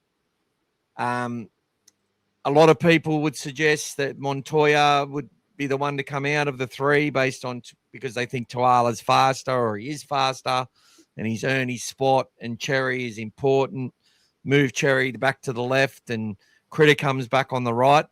I don't see any of that happening, guys. I could be 100% wrong, and I'm happy to own it if I'm wrong. But based on what I've seen from our coach and from implementing plans, that if Critter is right to go, Bronson will drop back to the backs cover, and Sewer will miss out on the 6. And they might not make that change until an hour before the game. So that's what I think will happen, and there'll be no other changes. And win, lose, or draw this week, I think that's how it will remain. So Cherry's in there as the next man up, and to take all and to play the greatest games he can. And he played really well the other day. Birdo gave him early ball, which brought Carraz into the game a lot more as well. Carraz had to go, although they weren't getting many opportunities on the left, Carraz had to go hunting for the ball, really put in that second half, got a lot more touches and a lot more hit-ups. Looked dangerous every time he ran the footy. He's getting his fitness back. He's that great preseason that Gus said that he had, he's going to really start to pay off over the next few weeks if he doesn't get injured or reoccur an injury. Fingers crossed, if I can cross them. So there's my thoughts there, guys. What's your thoughts, Gas? Look, I'm not too dissimilar. My only gut feeling is that I feel that, unfortunately, unless there's going to be an injury in the back line, I can't see Serralda yet making any mass changes Exactly. to the team. As much as we all, want to romanticize about it, let's call it that, and think that, this is going to be the best way. Like, Cherry had another good game. I think for me, Cherry's not out of the sort of the hen house yet. He's still he's still got a lot of redeeming to do for me. So yes, he was the next man up, and he was the best option for us on Thursday. But I still feel like he's got a lot to pay back for the way that things just played out. But unless there's an injury at the moment outside of what we've got, which is not a good way to look at it, I don't see them changing it at the moment. They just don't. They just don't do it. They stick Serraldo to the has plan. been very consistent with that. The only way that Serraldo would go away from any plan for me is for one thing, is if a player is not executing the defensive plays the way he wants it. Yes. Yes. So if that starts to happen, that's where, for me, he will start looking outside of what he does. He's shown already by dropping Cherry that if something is not working, for him, the way he wants it, he'll make that change. Yeah. And we saw that with Blake Wilson. We see that with other players. It's very strong for him. So Montoya's still strong in that area. Yes, people can look and say he made some defensive errors the other day. For me, yes, the first one, if I think if he doesn't come in, there's a good chance that Casey goes straight through and scores that try anyway. If he doesn't come in and shut him down, and then he still threw a great pass to Jenkins, running the other way basically. So that was still a great execution. And the other one for me was just probably, for me, it was just not having his hands up high enough. Now he's running back for the ball. In my eyes, that needed to be something where you weren't trying to catch it, you were trying to punch it over the dead ball line. It just looked to me like he didn't even know that Jenkins was there, and he was just trying to catch it on his chest. So whatever that read was from his side, because he had to turn and run the other way. Normally when you're running forward from a back, so the Bulldogs had gone up when the ball had bounced on the ground, and then he had to retreat when Cleary managed to get the ball and kick it in there. And obviously anyone knows that when you're running forward towards the ball, you've got to have a bigger leap.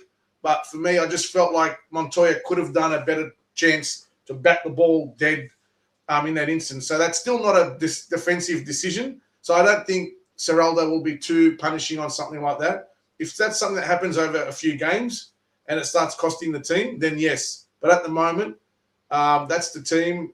Montoya's very, very important for us as an extra forward coming off our line, getting the blokes up the field and, doing his job. And he's very, very tough and scores good tries at that back line. And Tuala, in only his third game, no one's talking about replacing him, guys. You know, he's been playing 4 games. He's been very, very solid, been one of our best players. Proved to us why Serraldo put him in the team. He's hit the ground running. He hasn't missed a beat. How many line breaks the other day, guys? Always coming through, coming out the other side defensively. For me, he's actually probably been a little bit stronger than Critter in the last few games before Critter got injured. Critter's had some ordinary moments. So you can't challenge that. But I don't see Serraldo making any of these mass changes yet. If things were to turn south, then maybe he'd look at it. But like Michael said, it's only round 7.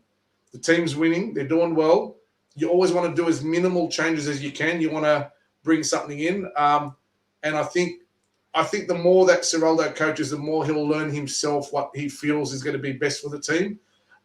It's great to plan for all these extravagant things in the game, but sometimes just keeping it a little bit more simple and just trusting your gut, it works.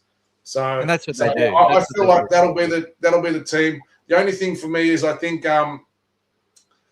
Turpin for me will probably be the 4th player used. Obviously, depending on any serious injuries or anything up in the top team, but I feel like he'll get another 20 minutes. I think he'll want to keep him as a backup and running well in that game. It just depends on how close the game is, guys, as well. Well, I said he was definitely going to. I was pretty close to 100% sure that Bailey Hale was going to need a break against Penrith. So I was sure that Turpin was going to play. In this game, though, if we're 20 minutes out or 30 minutes to go and things are going well, I just think that they use the extra forward because it gives you a bit. Look, Terps can come in and play lock, or they push Bailey back to lock without too much problems. It just depends how the game shapes. It's really a day game as well. It's a day game as well. We got caught out against Newcastle in that day game as well. So so I just feel like they'll be ready for anything that might come. But as a day game, like at the moment this year, we've actually gone the other way. We've actually been playing better at the night games than the day games. Even against the Rabbitohs was a day game. We didn't get the result in those 2 losses. They were day games. Where last year we only lost 1 day game before the finals. So I think that's something that'll come into play potentially for them as well. But I just feel like if there's no changes, everything is fine, there's no injuries, I feel like Turpin might be the man ahead of Curran for me anyway in this game. So it's just going to depend on what they need at the time. Correct. Just basically, if you can predict how the game's going to go, that's who you're going to pick. G'day, Pete. Great to see you, mate. It has been, we knew after 5 minutes the Dogs were on, but we still had to earn it. And it was, 12-6 with 19 minutes to go or something against Para last year. And then that was in Galvin's first game of rugby league for the Bulldogs, so which was a great day out in some poor weather. Harry says, best game I've seen Galvin play. We'll talk about Origin later, Timmy. Dominant ruck speed was good, but they held us down as well. Yeah. And as I said, Harry, the reason our forwards were able to make good ground is the way that our hooker and our spine utilise them in specific moments. It was Penrith didn't just capitulate through the middle. Like, they were holding their own as well. They were doing well, but I think we made an extra 5 or 10 metres per set, which is something we've still been doing with this supposed forward pack. They've been winning the distance battle. No size or anything, yeah. Look, we do. I understand the issue sometimes. Harry says, relentless footy, it's a simple game. Run hard, tackle hard, kick long, chase hard, win the ruck, and quick play the ball. Well, and the other part we're not talking about, and I suggested this as well, was that Galvin would kick. Burton didn't kick as much. So, but there's one thing to that argument though as well, Mick. There's one thing to that argument as well. Well, Birdo's got a bit of an injury. No. Something else that I haven't mentioned yet. The fact that we were running over 50 meters per set, we didn't need the long kick Yeah, from Burton exactly.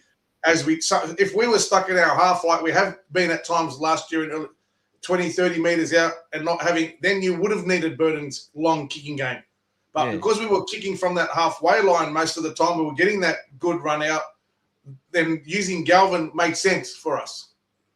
Because it kept it, But so the game just worked out well for us, They have to keep him doing it. And he actually did a couple from actually inside the 40 as well, or just on it.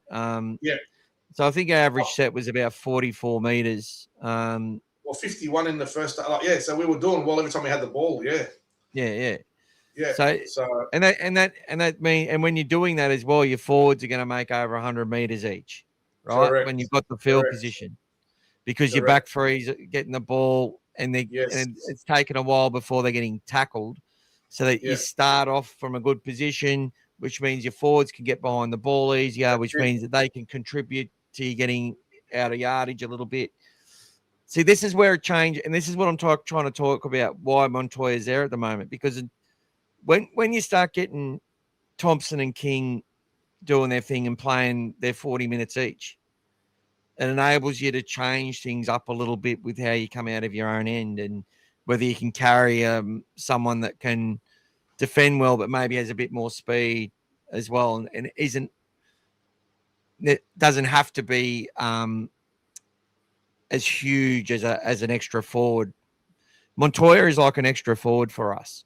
Yes. And he's not Brian Toto, right? Brian Toto is an enigma. He's an outlier. He's different to everyone else. Carraz, you then had Carraz and Zach Lomax, in my opinion, which were very similar types, right? They could just make hundreds of meters, offload, do all sorts of different things. And then you got your forwards out of yardage, and that's what Montoya is for us. But so his need is there for a certain reason to have us in good field position. But as we get sort of develop that 80-minute lock that I've talked about, which could be a Galvin, right? And develop these players, you can start to shift, like change the chess pieces a little bit and attack in a little different way and be more dominant and more balanced across the park. Right now, we have this game style which suits the players we have. And if the thing is, if you just go and throw Montoya out and throw some skinny winger out there, they'll have a crack because they're a Bulldog. But it's a different thing. Yeah, they might be able to get in behind and finish a movement off 50 meters out a lot easier. For example, like Montoya's pretty good if you get him 10 meters out. But I know what people are thinking about. That it's like when you make those breaks and get on the outside of teams when you're 40, 50 meters out, he sort of just lacks that speed over that distance. And I see the same things, guys, but you just got to understand why he's there and why he's important to the team right now. And just with his podcast alone, he should get a spot on the side because he's a legend. And he's loved by our club, and he loves our club, and he always did. He had to leave because he had injuries and the way he was treated and everything like that by fans. He's never been dropped from first grade, from what I can see, since he went to the Warriors. So if he's been available, he's played. There's a reason that Marcelo Montoya is in these rugby league sides, and so there will be a time though where the club will pick where someone will outperform Mars, and that's when it'll change. And when they say that we're a better side with someone else in the team, they will make that call then. I don't, as Gaz said, I don't see that happening unless. But if it does happen, I support whatever their process is, and I'm happy with it. And they'll have their reasons for it. Bulldogs Mike says he prefers Jack Todd Latu Finau or Finau Latu and Jack Underhill to Loco Pacifica Tonga. Me too, brother. James, as long as he doesn't lose them. Sorry, I was probably too late for that one. But thank you, James. I've still got to show James's house sanctuary. I've got the little video there. I'll try and show it before we go. Bulldog Mike says the next two signings we should be a priority are Matt Burton and Jacob Preston. I think Jacob Preston is going to get himself a very nice deal. I reckon he'll get a 2-year, and then he'll be getting big money and a 4-year deal after that is what I think will happen. Yeah, but like I could see him being offered $1 million by a rival. I could see it right now. Why wouldn't you? Perth Bears, maybe. Does he want to go to Perth? No, Fucking but that's what I'm not. saying. It doesn't mean that he wants to go. They might offer him, I'm saying. Yeah, I know. There'll be a lot of offers, but it just depends. If he doesn't want to go, he doesn't want to go. For me, I see him as I've always seen him as captain material, if not just for the Bulldogs, but for New South Wales and maybe even Australia one day. He's that kind of player, guys. We've always said it. Gus said it too. There you go. Ever since I've seen him, he's been captain material. Timmy loves the video of Kicks, Critter, and Sauce making some cocktails. Luke Goodwin's at the Eels. He sure is. Hello's Boot. We can't underestimate the Eels. Oh, thank you, Brian. And guys, that's the other way. So we're up to $70, guys. Thanks, guys. There is my phone number. If you want to do pay ID, means that all the money goes to us and nothing goes to the YouTube. Brian's going to look up the video that Tim pointed out. No, Luke just had it over there for a new opportunity. He talks about it on his Facebook page, guys. All good with the Bulldogs. No dramas there. And now his next chapter's at Parramatta. Obviously, they've offered him a good deal. Man Hughes, Montoya, and Turpin. Look, I think Sam Hughes might be in line for. Look, I think Hughes, Hopoy, and DSF. I think one of those players will stay at the Bulldogs. Is just my tip. They could all stay. None of them might stay. That's just my tip. Just guessing. Heard nothing. Man, I think they'll be looking at whether he stays another year or whatever, or could stay another year. He's still playing good footy. Montoya, I think, will get another 1-year extension, just my belief. And Turpin, I think, will also be one of those players that could get himself an extra year. I don't see any of those players getting a 2-year deal. That's just my opinion. I've been wrong before and I'll be wrong again. Yeah, he has to mark up. He certainly does, brother. And Andy, we hope to see you next Friday week. Let's work out a catch-up before the game maybe as well. Yep. So I hope we can all meet up somewhere and then go and do our thing. There's my man, Hayes. Love the Hayes. Making his way close to my favourite player.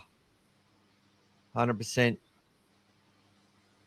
And I'm going to, I'll do up some more canvases and stuff of players, guys, and we'll put them as prizes as well.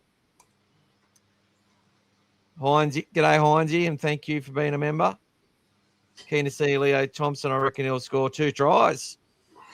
Oh, that'll be lovely. And what's the poll at the moment?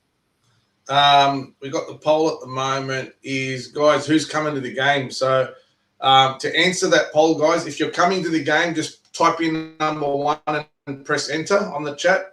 If you can't make it, type in number 2 and press enter. And if you're not sure but you want to come, type in number 3 and press enter, guys. So all you do is just press the number that you want and hit send on the chat, and it'll let us know what you're doing. So let us know if you're coming, guys. If you're going to be out there, let's all get out there and support the team. All righty. So who we got up next?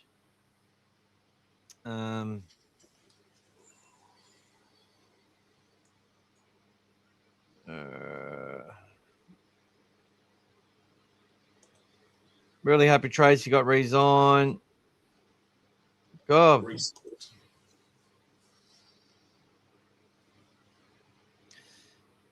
I missed a couple, so I just went back. You're right, mate.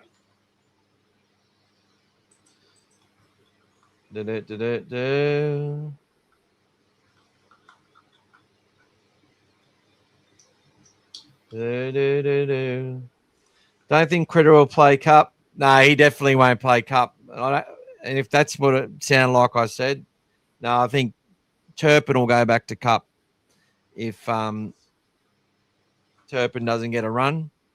And I think Curran will play Cup if he doesn't get a run. The players that don't get a run, I think, will play Cup because I don't see Critter. Critter either plays or he's out. He's either starting or he's not playing at all, in my opinion. Max King deserves a Medal of Valor for his toughness against the Panthers. Tough stuff playing with a broken jaw. 100%, mate. And we glazed the heck out of him to start the podcast today. And it was hitting hard.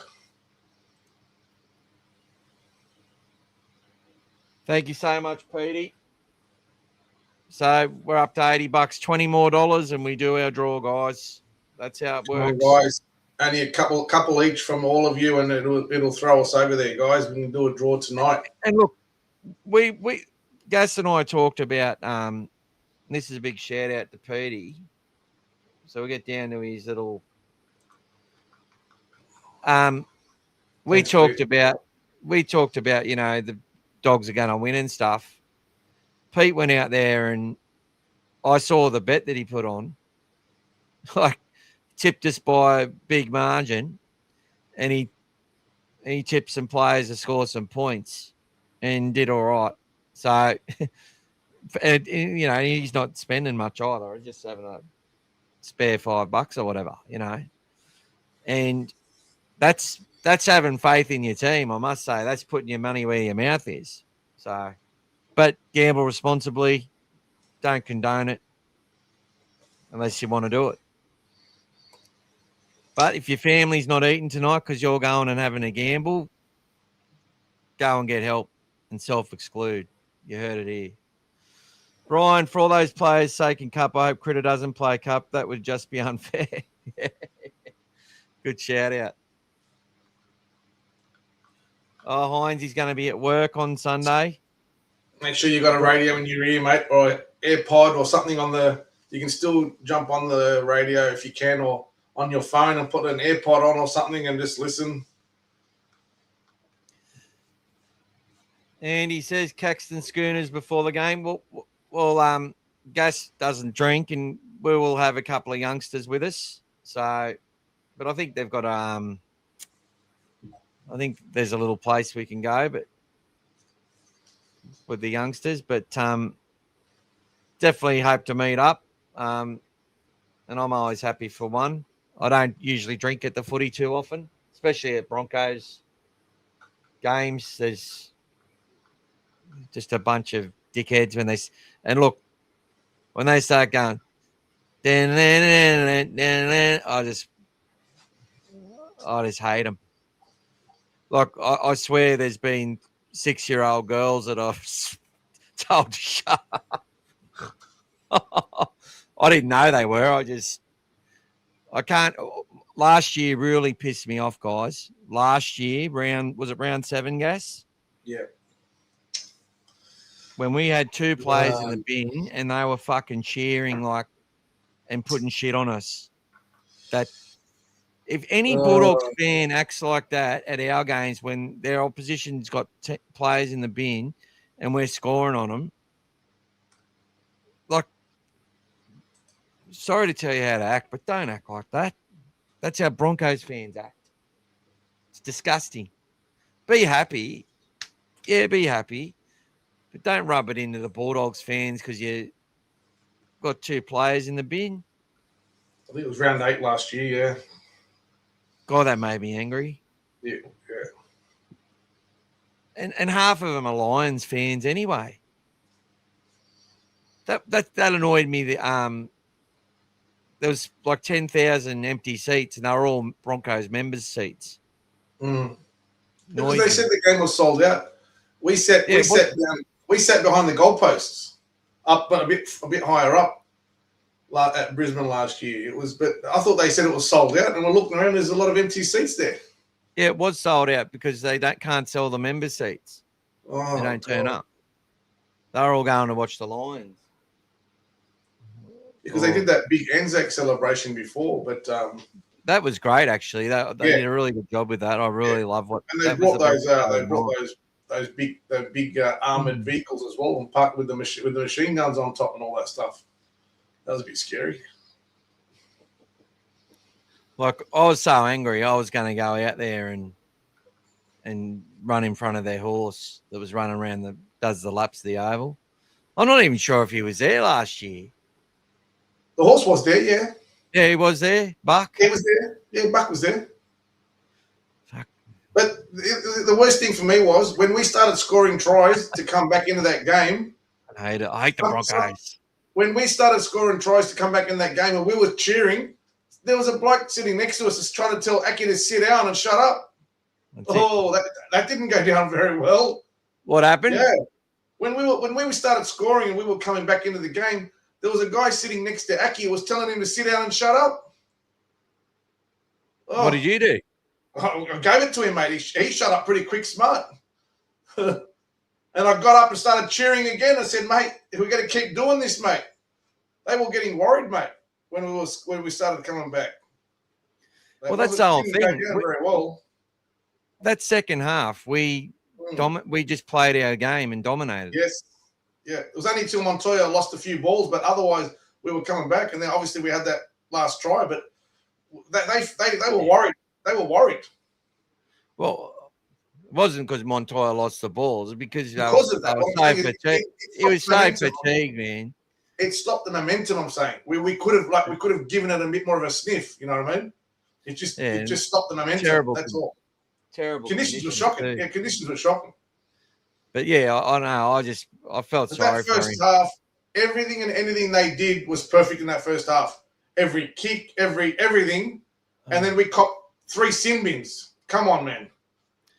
Reed Marnie, never seen him run out of the line like that before. Satilli, see you later. Curran, see you later. Come on, man. Preston knocked on off the kickoff. Nothing went right from there. Exactly. What we won 6 in a row, and apparently we're a much better attacking side back then. Yeah. No, we weren't. We're a way better attacking side now than we were then. Yes. And I can prove it. We scored more points at the back end of the year than we did at the start. And who did we play? Before you saw the comment about we ticked off a box beating Panthers, and what's the next box to tick? My next box to tick is to stop winning the games twice. When we start winning the games once, that's my box. That's when we know that we're starting to come good, guys. When we start putting 30, 40 on teams, and we're not chasing our tail more than once in a game, that for me is our next box to tick. Even in that Broncos game where we beat them without Critter, they got it back to 16-12 at half time.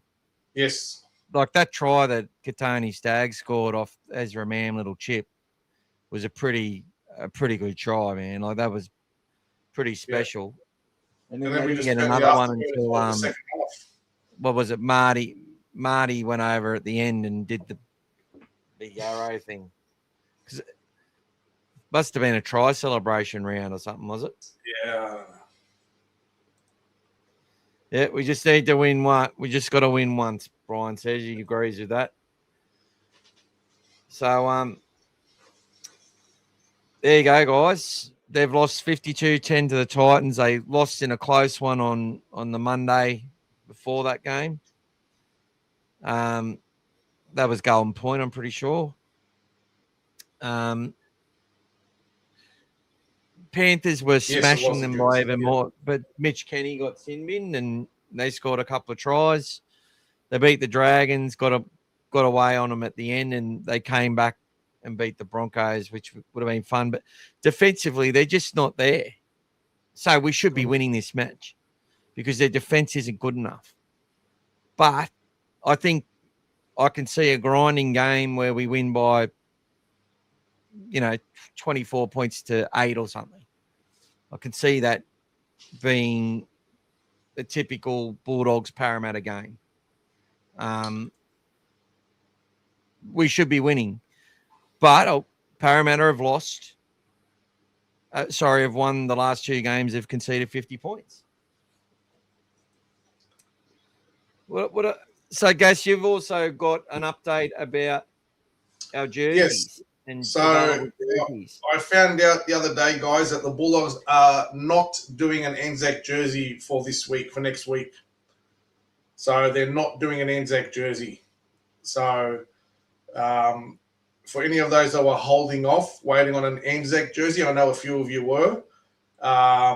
There's not going to be, from what I was told, not going to be an Anzac jersey. So if there was going to be one, it would have already been out as well, guys. So I know that I saw the Rabbitohs release their Anzac jersey today. So so that one looks all right. It's more of a white style one.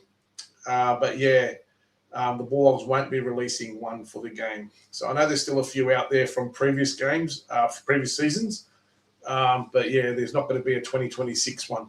I think probably the next one might be sort of an Indigenous one or something like that, potentially, that they might release. So that's some information that we were able to get our hands on. And also for some of those people still looking for Bulldog jerseys with the players' names on them, the Vegas ones they did, there's still a few at the Belmore store at Belmore, guys. If you're after some of those, chase them up. There's still a few. I noticed a few recently. They're still there. So, yeah, so go and have a look. So I had a look the other day when I managed to put my number 23 on my one there, guys. Fresh one. So that was the gift I got, the jersey from Aki. So I've put my name and number as I always do. Thank you, Timmy. So Thanks, we're up Timmy. to $85, guys. Come on, guys. $15, guys. A big one there, or three people, 5 each. You can use the phone number Michael put on there as well. There's the number there, guys. You can do pay ID, so then we get the whole lot rather than it goes and Uncle YouTube takes a lot of it or most of it, etc. We'll talk about Origin in a moment. But what I'm going to do is just go through some historical stats and then we'll have another poll. So 152 games played, Dogs 88 to the Eels 75 with 5 draws. Now, at a core, there's been 37 games. The Dogs have 19 wins, the Eels 18 wins. The Eels' biggest winning margin was 52 points in 2005, winning 56-4. And for us, it was that game that Gas mentioned, 36 points in a 42-6 win in 1993 on Heritage Day. Bulldogs are on a 3-game winning streak, which we said earlier, and that start of that streak ended a 4-game win streak for the Eels. Most points in a match, Hazem El Masri, he's usually the player, 22 points in a 30-16 win in 2005. The most tries for a match, 4 tries to Dick Thornett from the Eels. Recent meetings against the Eels in the last 4 matches, the total hasn't gone over 42 points. And I think that was the last game. We won 30-12. Lowest total in the last 4 matches is 26 points. Average total in the last 4 matches is 35. That's combined match points, guys, for those playing at home. Doggies wingers scored a try in each of the last 4 meetings, and the right winger has scored 3 of those in 3 of those games. Eels centre Will Penasini has scored twice in the last 3 games against the Bulldogs, and Matt Burton's kicking is 11 from 17 against the Eels, so a little bit low. Last 2 meetings at a core, a Bulldogs player has been sin binned in the last 2 matches. We are We had a going to be few- at we are at Combank though this week. I know you kept mentioning a call, but we are at Combank though. Combank, yeah, which I think was a little oversight, but that's okay. Bulldogs in 2026, 9 different try scorers so far. Gaz and Preston have scored in 3 of those 5 games. Tupanua has scored a try in his last 2 games. And Burton has kicked 7 from 8 this year, missing 1 goal last week on his least favoured side. The Eels' recent record the week after conceding 50. In round 1, they lost to the Storm 52-4, and in round 2, they beat the Broncos 40-34. And last year, in round 6, they lost to the Raiders 50 points to 12. And in round 7, they beat the Tigers 38-12. Team's record the week after playing Penrith in 2026 is 1 win, 4 losses. The Roosters, the only side to win the week after playing Penrith, and they beat Manly 33-16 in round 4, which saw Anthony Seibold get the sack from the Manly Sea Eagles side. So there you go, guys. And as I say, most sides that play Penrith lose the following week. Timmy mentioned it a bit earlier. 3 sides this year that have played us have lost the next week. And the ones that have won, I think, are Newcastle and well, we've only had 2 losses, but that was all games. There was it must have been, well, South didn't win last week either. So South didn't win. No, South didn't win. So I think Newcastle might have been the only one that's won. yeah, Dragons Newcastle's lost. the only one. The Dragons haven't won. Canberra lost a few in a row. And then Newcastle's the only win. So, and then it's going to see what Penrith does this week, whether they. But at the moment, Newcastle's the only team to win a game. Thank you so much, Trish. So you're in the draw. You've got 2 tickets in the draw. Most people have. That's beautiful. Gives us a draw tonight, mate. I think you should set up your draw tonight, buddy. Let's set it up. We'll be. So what are you going to talk about now, Guy? Are we going to talk about your possible Origin hopefuls or not tonight? Yeah, we'll put the poll up, buddy. All right, I'll put your poll up, mate. Basically, who's going to debut? Will it be Preston? Will it be Carraz? Or will it be both? And I think Preston is a definite. I think Jacob Carraz. I can just see New South Wales typically picking Milky Jenkins on the wing or Marky Mark. I think it's the wrong call. I think Carraz should be the one that's picked with Brian Toto. I don't think Marky Mark with his hands, mate, will get a go, mate, to be honest.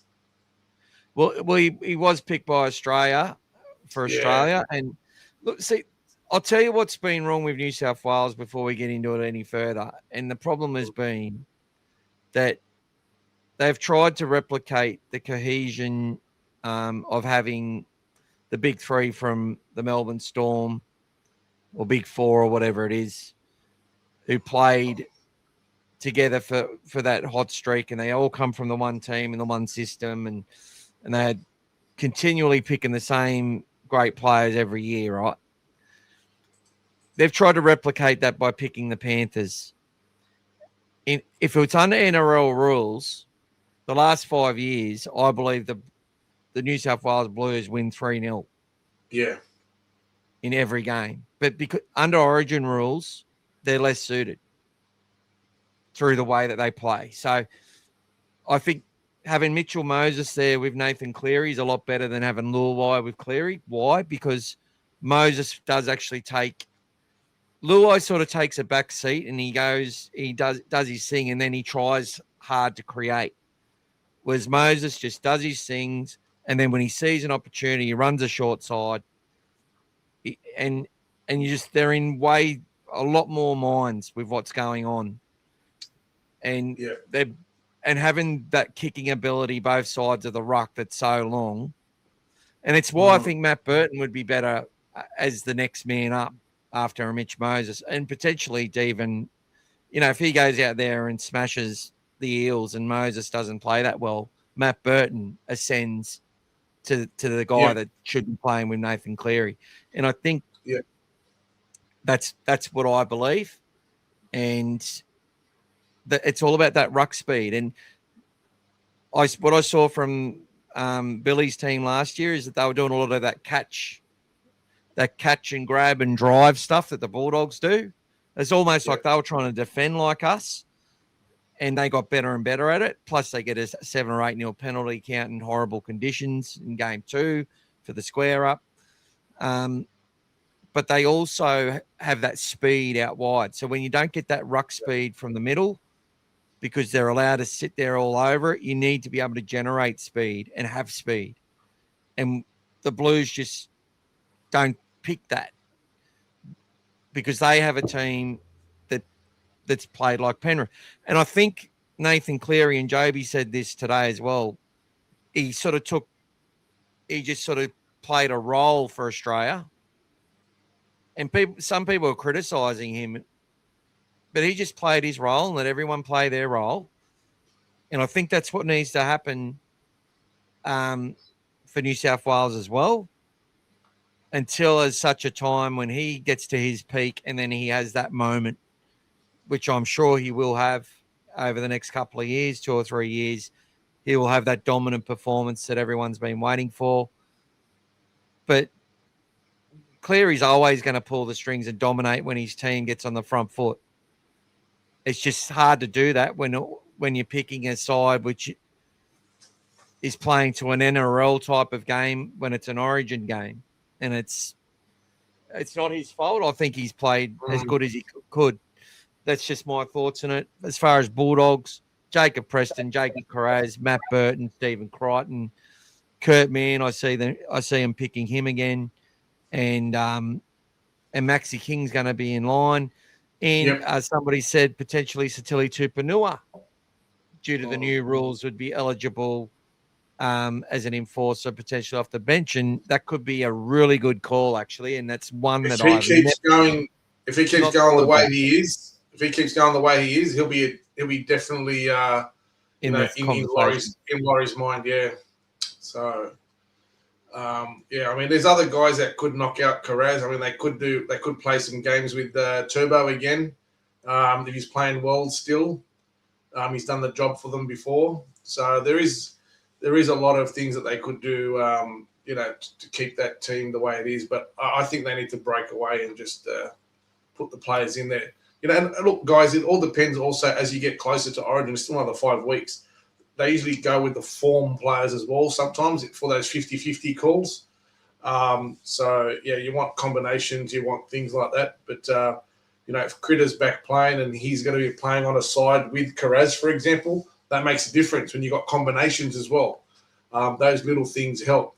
It's less effort of training in the big games, knowing that you've got players that know each other's game there as well. So, that's going to help. I'll come through a few of your chats, guys, while Michael's getting ready. Bulldog Mike's throwing in another $10 as well. Thanks, matey.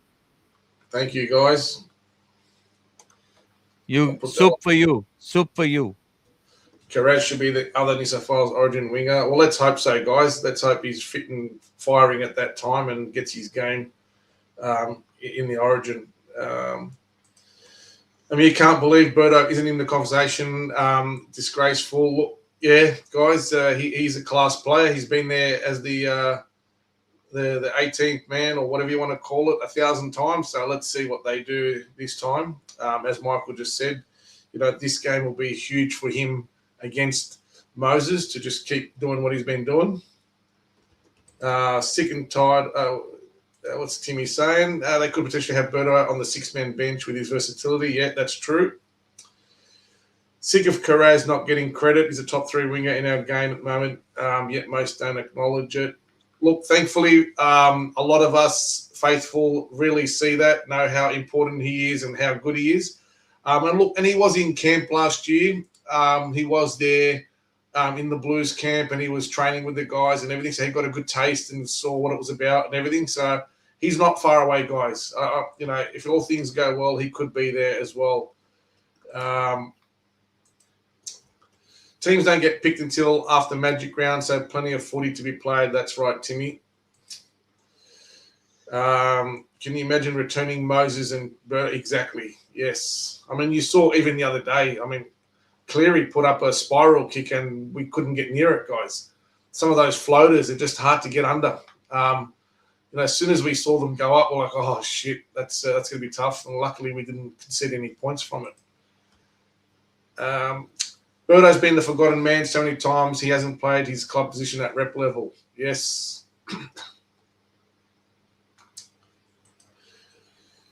Timmy likes Gus's mindset. Don't start talking about Origin or looking at the ladder this early. Yes. Tim, you can't have 26-12 outcome and 1-12 margin. There you go, mate. You've been adjusted there, buddy. 26-14, mate. There you go, mate. He's fixed it up. Presto debut. Thanks, Brian. Carraz, 18th or 19th man, unfortunately. Yeah, there you go. Pete, Pete is cracking the whip. Pete is always on Timmy's back, isn't he? Someone's got to keep Timmy in line. Timmy, are you coming to comeback or what, Timmy? Timmy got onto the Kennel podcast last night because I told him they were on and we weren't. Oh, Timmy, what are you doing? I said, go and give it to Brian, mate. Go and get stuck in the Brian Dib. He went over there. He went up straight there and he goes, "Hey, Brian Dib, Mick says you're a tosser." I said, Timmy. Oh. No, you speak on your own behalf, not on my behalf, mate. I said, we live rent-free in Brian's head. Oh, God. That was hilarious. He tried to make a comeback, Brian, didn't he? Didn't he reach back out to you again? Yeah, he tried to make a comeback, and he's like, I'm back. And I said, you're banned again. No, he went back and forward, like trying to tell me that he's got a right to be on this chat, on this program, in this community. I'm like, no, you don't. You don't have any right to sit there and hang shit on players and on me. Look, you don't influence friends and stuff when you come back and start having a big crack and being a prick. And I think he's even on the Kennel podcast, like calling Elmo on that names and stuff. Like, I think they just ignore him and makes him angry. The Dragons guy Dibbo cops it big time on the podcast. Yeah. Yeah, we're tough at the moment, guys. 6 in a row. Oh. Look, honestly, Dibbo used to actually, his comments were a lot more pertinent than Elmo's when they started, when it was in regards to the Bulldogs. Yeah. I felt he knew more, but it seems like he knows. I don't know. He's just got, I don't know. I like Brian. There we go, mate. Here we go. Harry knows Brian Dibb personally. Oh. I like him. What are we dealing with, Harry? What's going on there, mate? Every comment I used to say to Dibbo, I said, thank God Dibbo's on this podcast. Because he was actually really good to the Dogs, but really shit to the Dragons. And I think what's happened is because the Bulldogs have gone on that rise and his teams continue to go down, it's sort of, he's getting a bit bitter. Yep. But the shit they say about Flanagan, like, I understand it. It's a narrative, but the father's not wrong. Kyle Flanagan fucking, like Dibbo said last night, Kyle Flanagan was a turnstile in defense. Fucking bullshit he is. You can say a lot about it. Like his kicking style is really bad, which means it takes him a long time to get rid of the ball off his boot. And he's very premeditated and just doesn't have that speed to ask questions. But he plays to his strengths. He he gets that quick play the ball away, which can set something up if he does run, because they never respect him when he runs, and rightfully so, because he's just no threat. And but as a defender, yes, he's one of the best defending sevens in the fucking comp. yes. What are you talking about? Sorry, that's just when you're obsessing over someone, and obviously he's just wants to see the Flanagan name removed from the team list. Obviously, it's just like he's shit, and that's all. I do feel sorry for Dragons fans, except for when we sort of play them. But I go back to 1985. They were the dirtiest, grubbiest bunch of players I'd ever seen. Graham Wynn and fucking Craig Young and all that. Like, good players. God, they were grubs, man. The only player I like was Stevie Morris, and the Penguin. What was his name? There was Michael Beattie, and there was another guy. Was a Bird in the centers. I can see the Penguins' head already, but what was it? Was his last name Bird? The center. He played in the 2 grand final losses for the Dragons in the 90s against the Bronco. Roy and HG used to go on like he was the best player in the Dragon side, and the one that was going to like win the game for the Dragons. Like the Broncos had no answer for him. I can't fucking remember his name. I'm going to have to, if Brian Berry will know who I'm talking about, I'm sure. He was a good footballer. He just wasn't the best. Yeah, good shout out of me. Very good shout, brother. But that was the problem last year too. They sort of were parallel with the Bulldogs, with a lot of things that they did were very similar, but we were yelled at, they were praised. We were hazed, they were glazed for the same things. Well done for letting Fogarty go. Bulldogs let Sexton go. Ridiculous.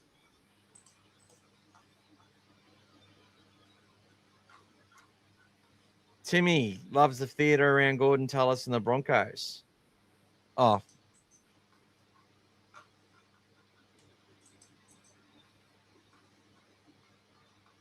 All right, well, I've got everything ready, guys. I was going to talk about New South Wales Cup. It's after the game. Is it about Ian Heron? No, not Ian. Not the Chook. Not the Chook. Ian Heron. Not Michael Beattie. Not Michael Beattie. The Penguin. He played in the centres. Yeah, Michael Beattie. Yeah, and there's another one. Ian Heron was on the wing. Mark Coyne. No. Ian Heron, Mark Coyne. That was a centre. That was in the grand final. Ricky Walford, Potter. That was the 91 grand final. 92. 92. And then in 93, 93, let's have a look at 93. 93, they came second behind the Bulldogs. We got the minor premiership in the grand final against Brisbane.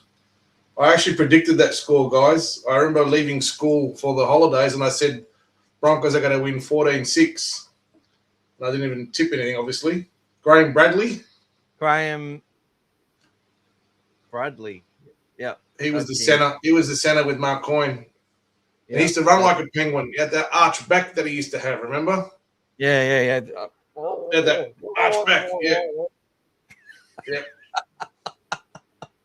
Oh, I'm turning it on for you tonight, guys. You want me to sing you a song tonight or what? Yeah, we'll pass on that, mate. No, it wasn't Mary McGregor, Pete. Nah. But I'll tell you what, guys, I was telling Mike earlier, it's Graham Mark Bradley. Mark Gasnier was one of my favourites. I used to love watching Gasnier play, especially obviously when he played for the Blues, but I thought he was a great player, Mark Gasnier. Yeah, it was Graham Bradley. So Roy and HG, we used to listen to them commentate the grand final. Yeah. And just watch the TV with them. It was fucking hilarious. Yeah. Like they just spoke about Graham Bradley for about 15 minutes in the lead up. I used to love when they used to talk about Alan Jones when he was coaching Balmain. They called it, he was going to, he had big plans for Leichhardt Oval. He was going to turn it into a rainforest and call it Parrot Park. Like they just go on and on. It's fucking hilarious. Harry's saying that Brian's from the area, mate. He's a good bloke. He just likes to shit stir. Does Michael have to be looking over his shoulder, mate, or what? I loved it. No, not. Okay. Oh, which Brian Brian Dibb do you know? Do you know? Is it Dibbo from the? No. He's talking about Brian Dibb. He's Brian Dibb. Oh, the one who comes on our show. I'm guessing, yeah. He just said he likes to shit stir a lot. And that's all right. He can shit stir as much as he fucking likes. But guess what? He's been sent off, mate. He got the finger, mate. He's been sent off. Where are we? He sent off. Gone. He's an attention seeker, and he starts fucking. If you put shit on our players, we just don't talk about it. We just say, see you later, brother. It's simple. You can say the team was shit, and then I'll tell you why I think they weren't shit, or that I agree that they weren't very good.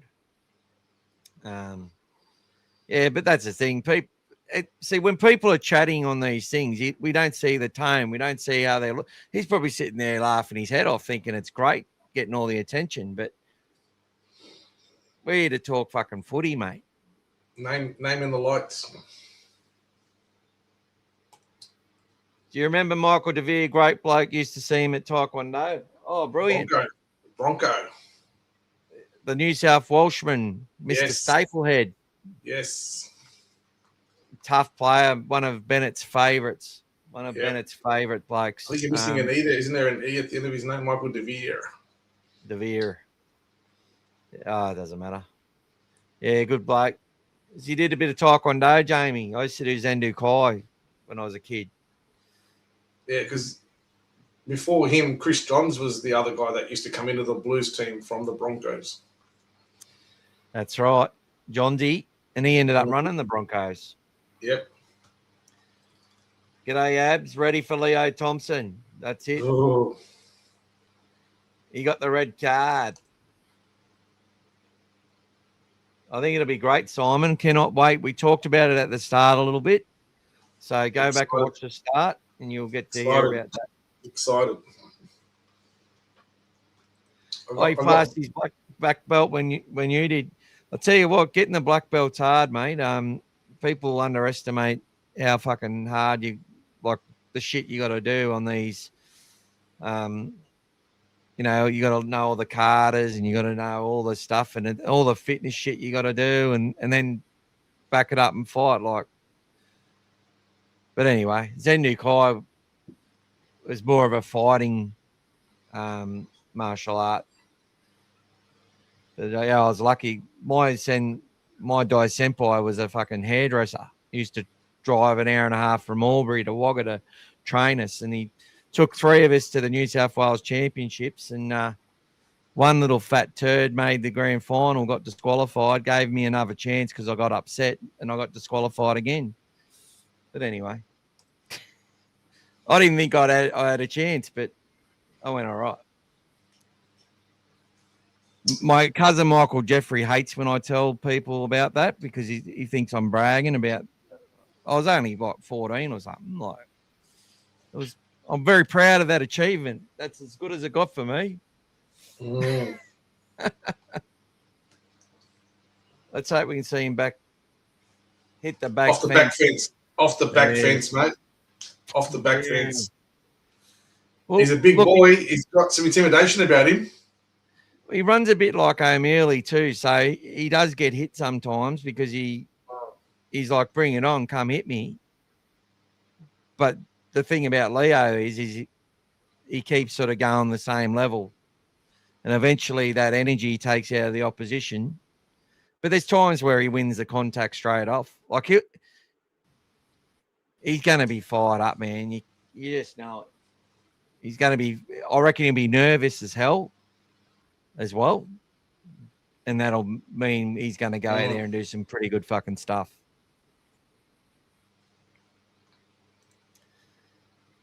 Yeah, well, it's like that's so it's the discipline of it, isn't it, mate? It's a discipline. It's just a great thing. And look, I haven't met too many people who've done martial arts that have ever had a fight because they're so smart, and they're disciplined. So it's good. James Teasdale can be our bodyguard. Don't mess with James. Well, I'll need you to be around us, James, when we go to Brisbane in case Brian Dibb's there and he tries to attack me. No, after we hopefully smash the Broncos and they try to chase after us because we beat them. If he came up to me, I'd shake his hand and give him a hug. That's the type of bloke I am. But not everyone's the same as me, so that's all right. This one of the blokes was on here 2 weeks ago is messaging me non-stop, fucking threatening me and shit. This is what you get when you put yourself out here like that, guys. So probably one of the blokes who was sending death threats when the team list didn't change. You know what I mean?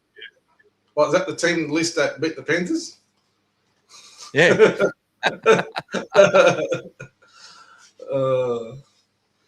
That's it, Brian. And the 1-2 punch, bang, bang, bang. King Thompson. Even if they come up against the best and hold parity in that middle, and then we go the energy with Satilli, Harry, or whoever's in that role at the time. Even Satilli's run meters were awesome the other day. And he played a better second stint than his first stint, but he didn't miss a beat in that second stint. He was on fire. I pointed this out when he first come on the field, I think, against the South Sydney team. He had a great game the week before. It's Newcastle, yeah. Yeah. But his first 2 support runs were 1,000,000 miles an hour, didn't get the ball. And it's same against Penrith. It's like if you actually gave him the ball, then he's actually gonna bust through and score. Like, yep, he's running 1,000,000 miles an hour. Yeah.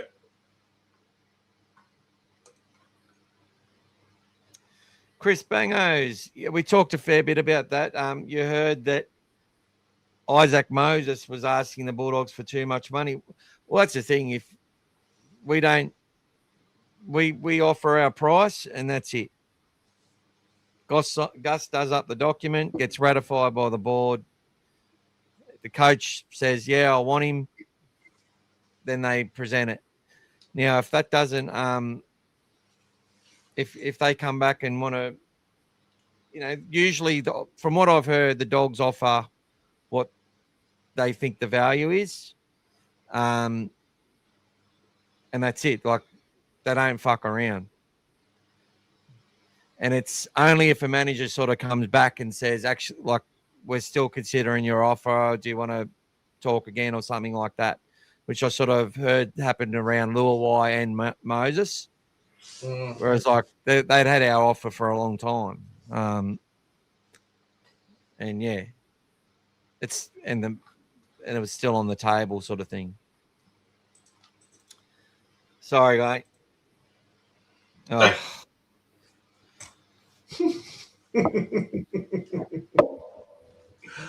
Speaking of Satilli, Pete says he's been probably close to our best forward in the last 3 games with the exception of Presto.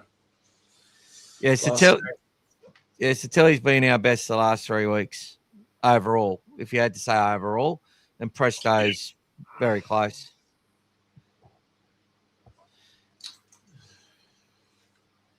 Chris Bangos, why would the Dogs want Buller when Connor is playing very good? Well, I think it's a bit the fact that Connor is a very versatile player, and I think Buller could be as well, to be honest. And you got to have more than the one player.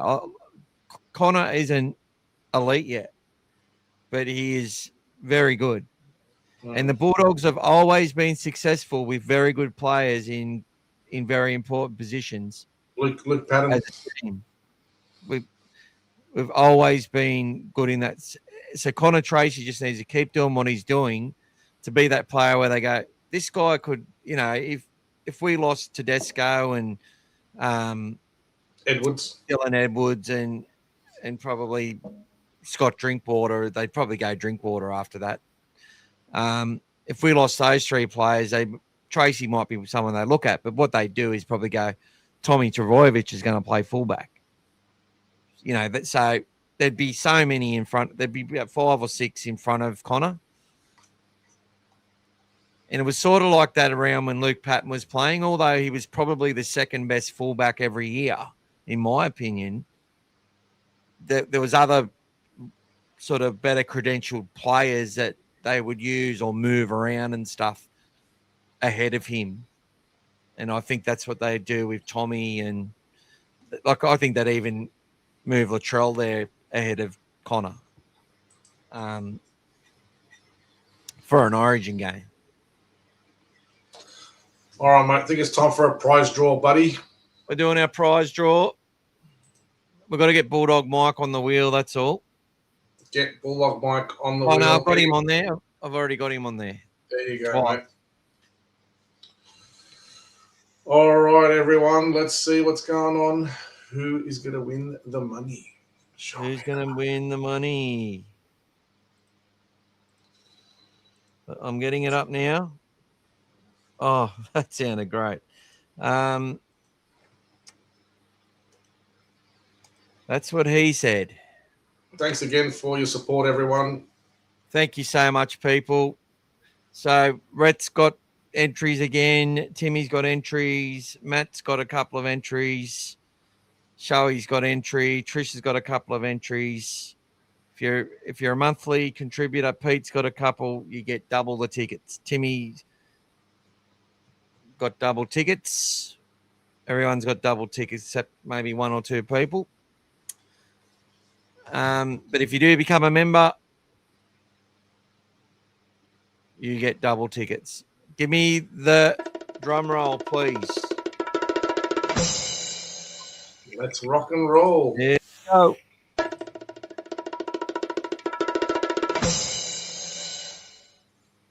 And the man who kicked it off tonight. Show E the money. Showy the money. $40 voucher for Showy. Showy's won before, hasn't he? Doesn't matter. He's a winner. No, it's okay. You can win as many times as it comes up. That's right. That's right. But he, the man who kicked it all off. Are you he still only had around, one Showy? ticket too. Still around, mate, or you gone? Yeah, I think I've got Showy's details, so I'll be able to get that out to him. That's all right, mate. Yeah. Thanks again, everyone. So that's brilliant. Well done, mate. Big congratulations. Chris Bangos, what are these tickets? So if you do super chats every week when we hit a certain number, so tonight was when we got over $100, you go into the draw. And if you're a monthly member, pay a subscription to us on Buy Me a Coffee or on YouTube or Patreon, you get extra tickets in the draw when you donate, whether it's $2, $5, $10, $20, $100, whatever it is. But we still, some places only sort of show select comments, and if people pay, we try to talk about everyone's comments the best we can. Thanks for all the support, guys.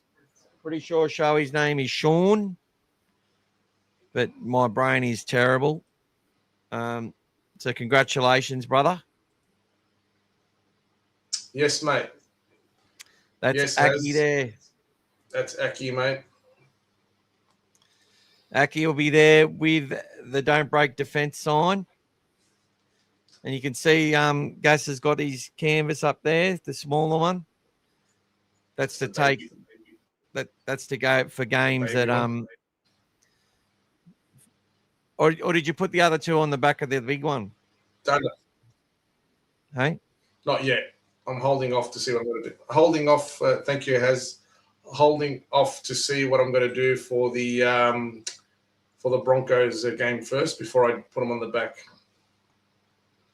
All right. Thank you, boys. Thank you, everyone. Another big night. 2 hours and 40 minutes goes just like that. My son's waiting for me to go for a walk, take the dog for a walk before we hit the stack. Oh, you're going for a walk too? I'll give you a ring, mate. No worries. No worries. We can't get enough of each other.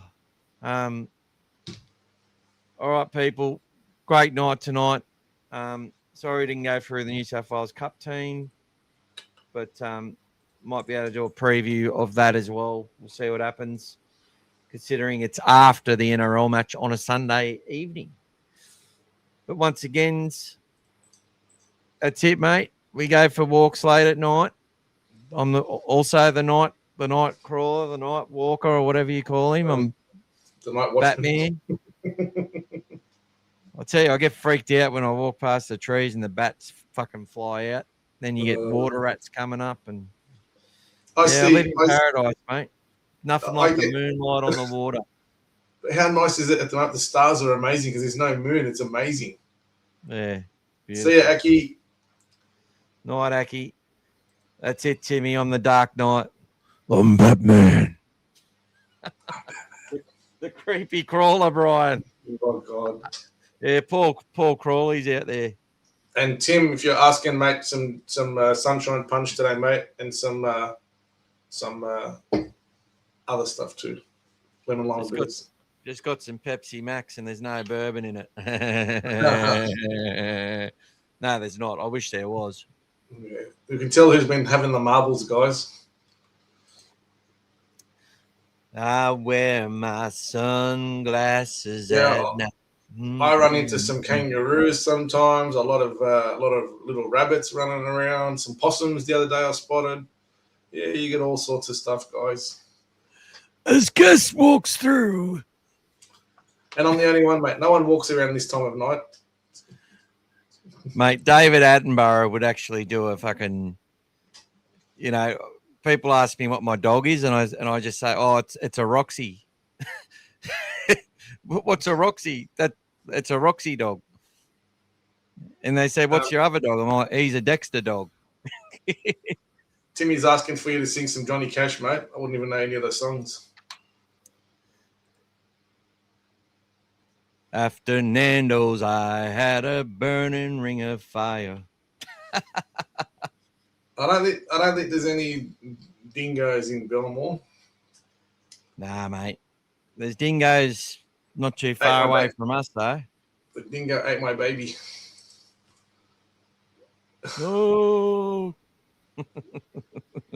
That's all right. All right, people. That's enough. Must be happy hour, guys. That's it. Let's rock and roll. For those who are coming out on Sunday, I will see you there. Come and say hello. Come say hello. For those who are in Brisbane next week, bring it on. Keep that Anzac spirit. All right, and if you haven't heard this song, it's a hit song. Check it out. Man of the match. Go. Man of the match. Go the Dogs. Joint man of the match with Galvin.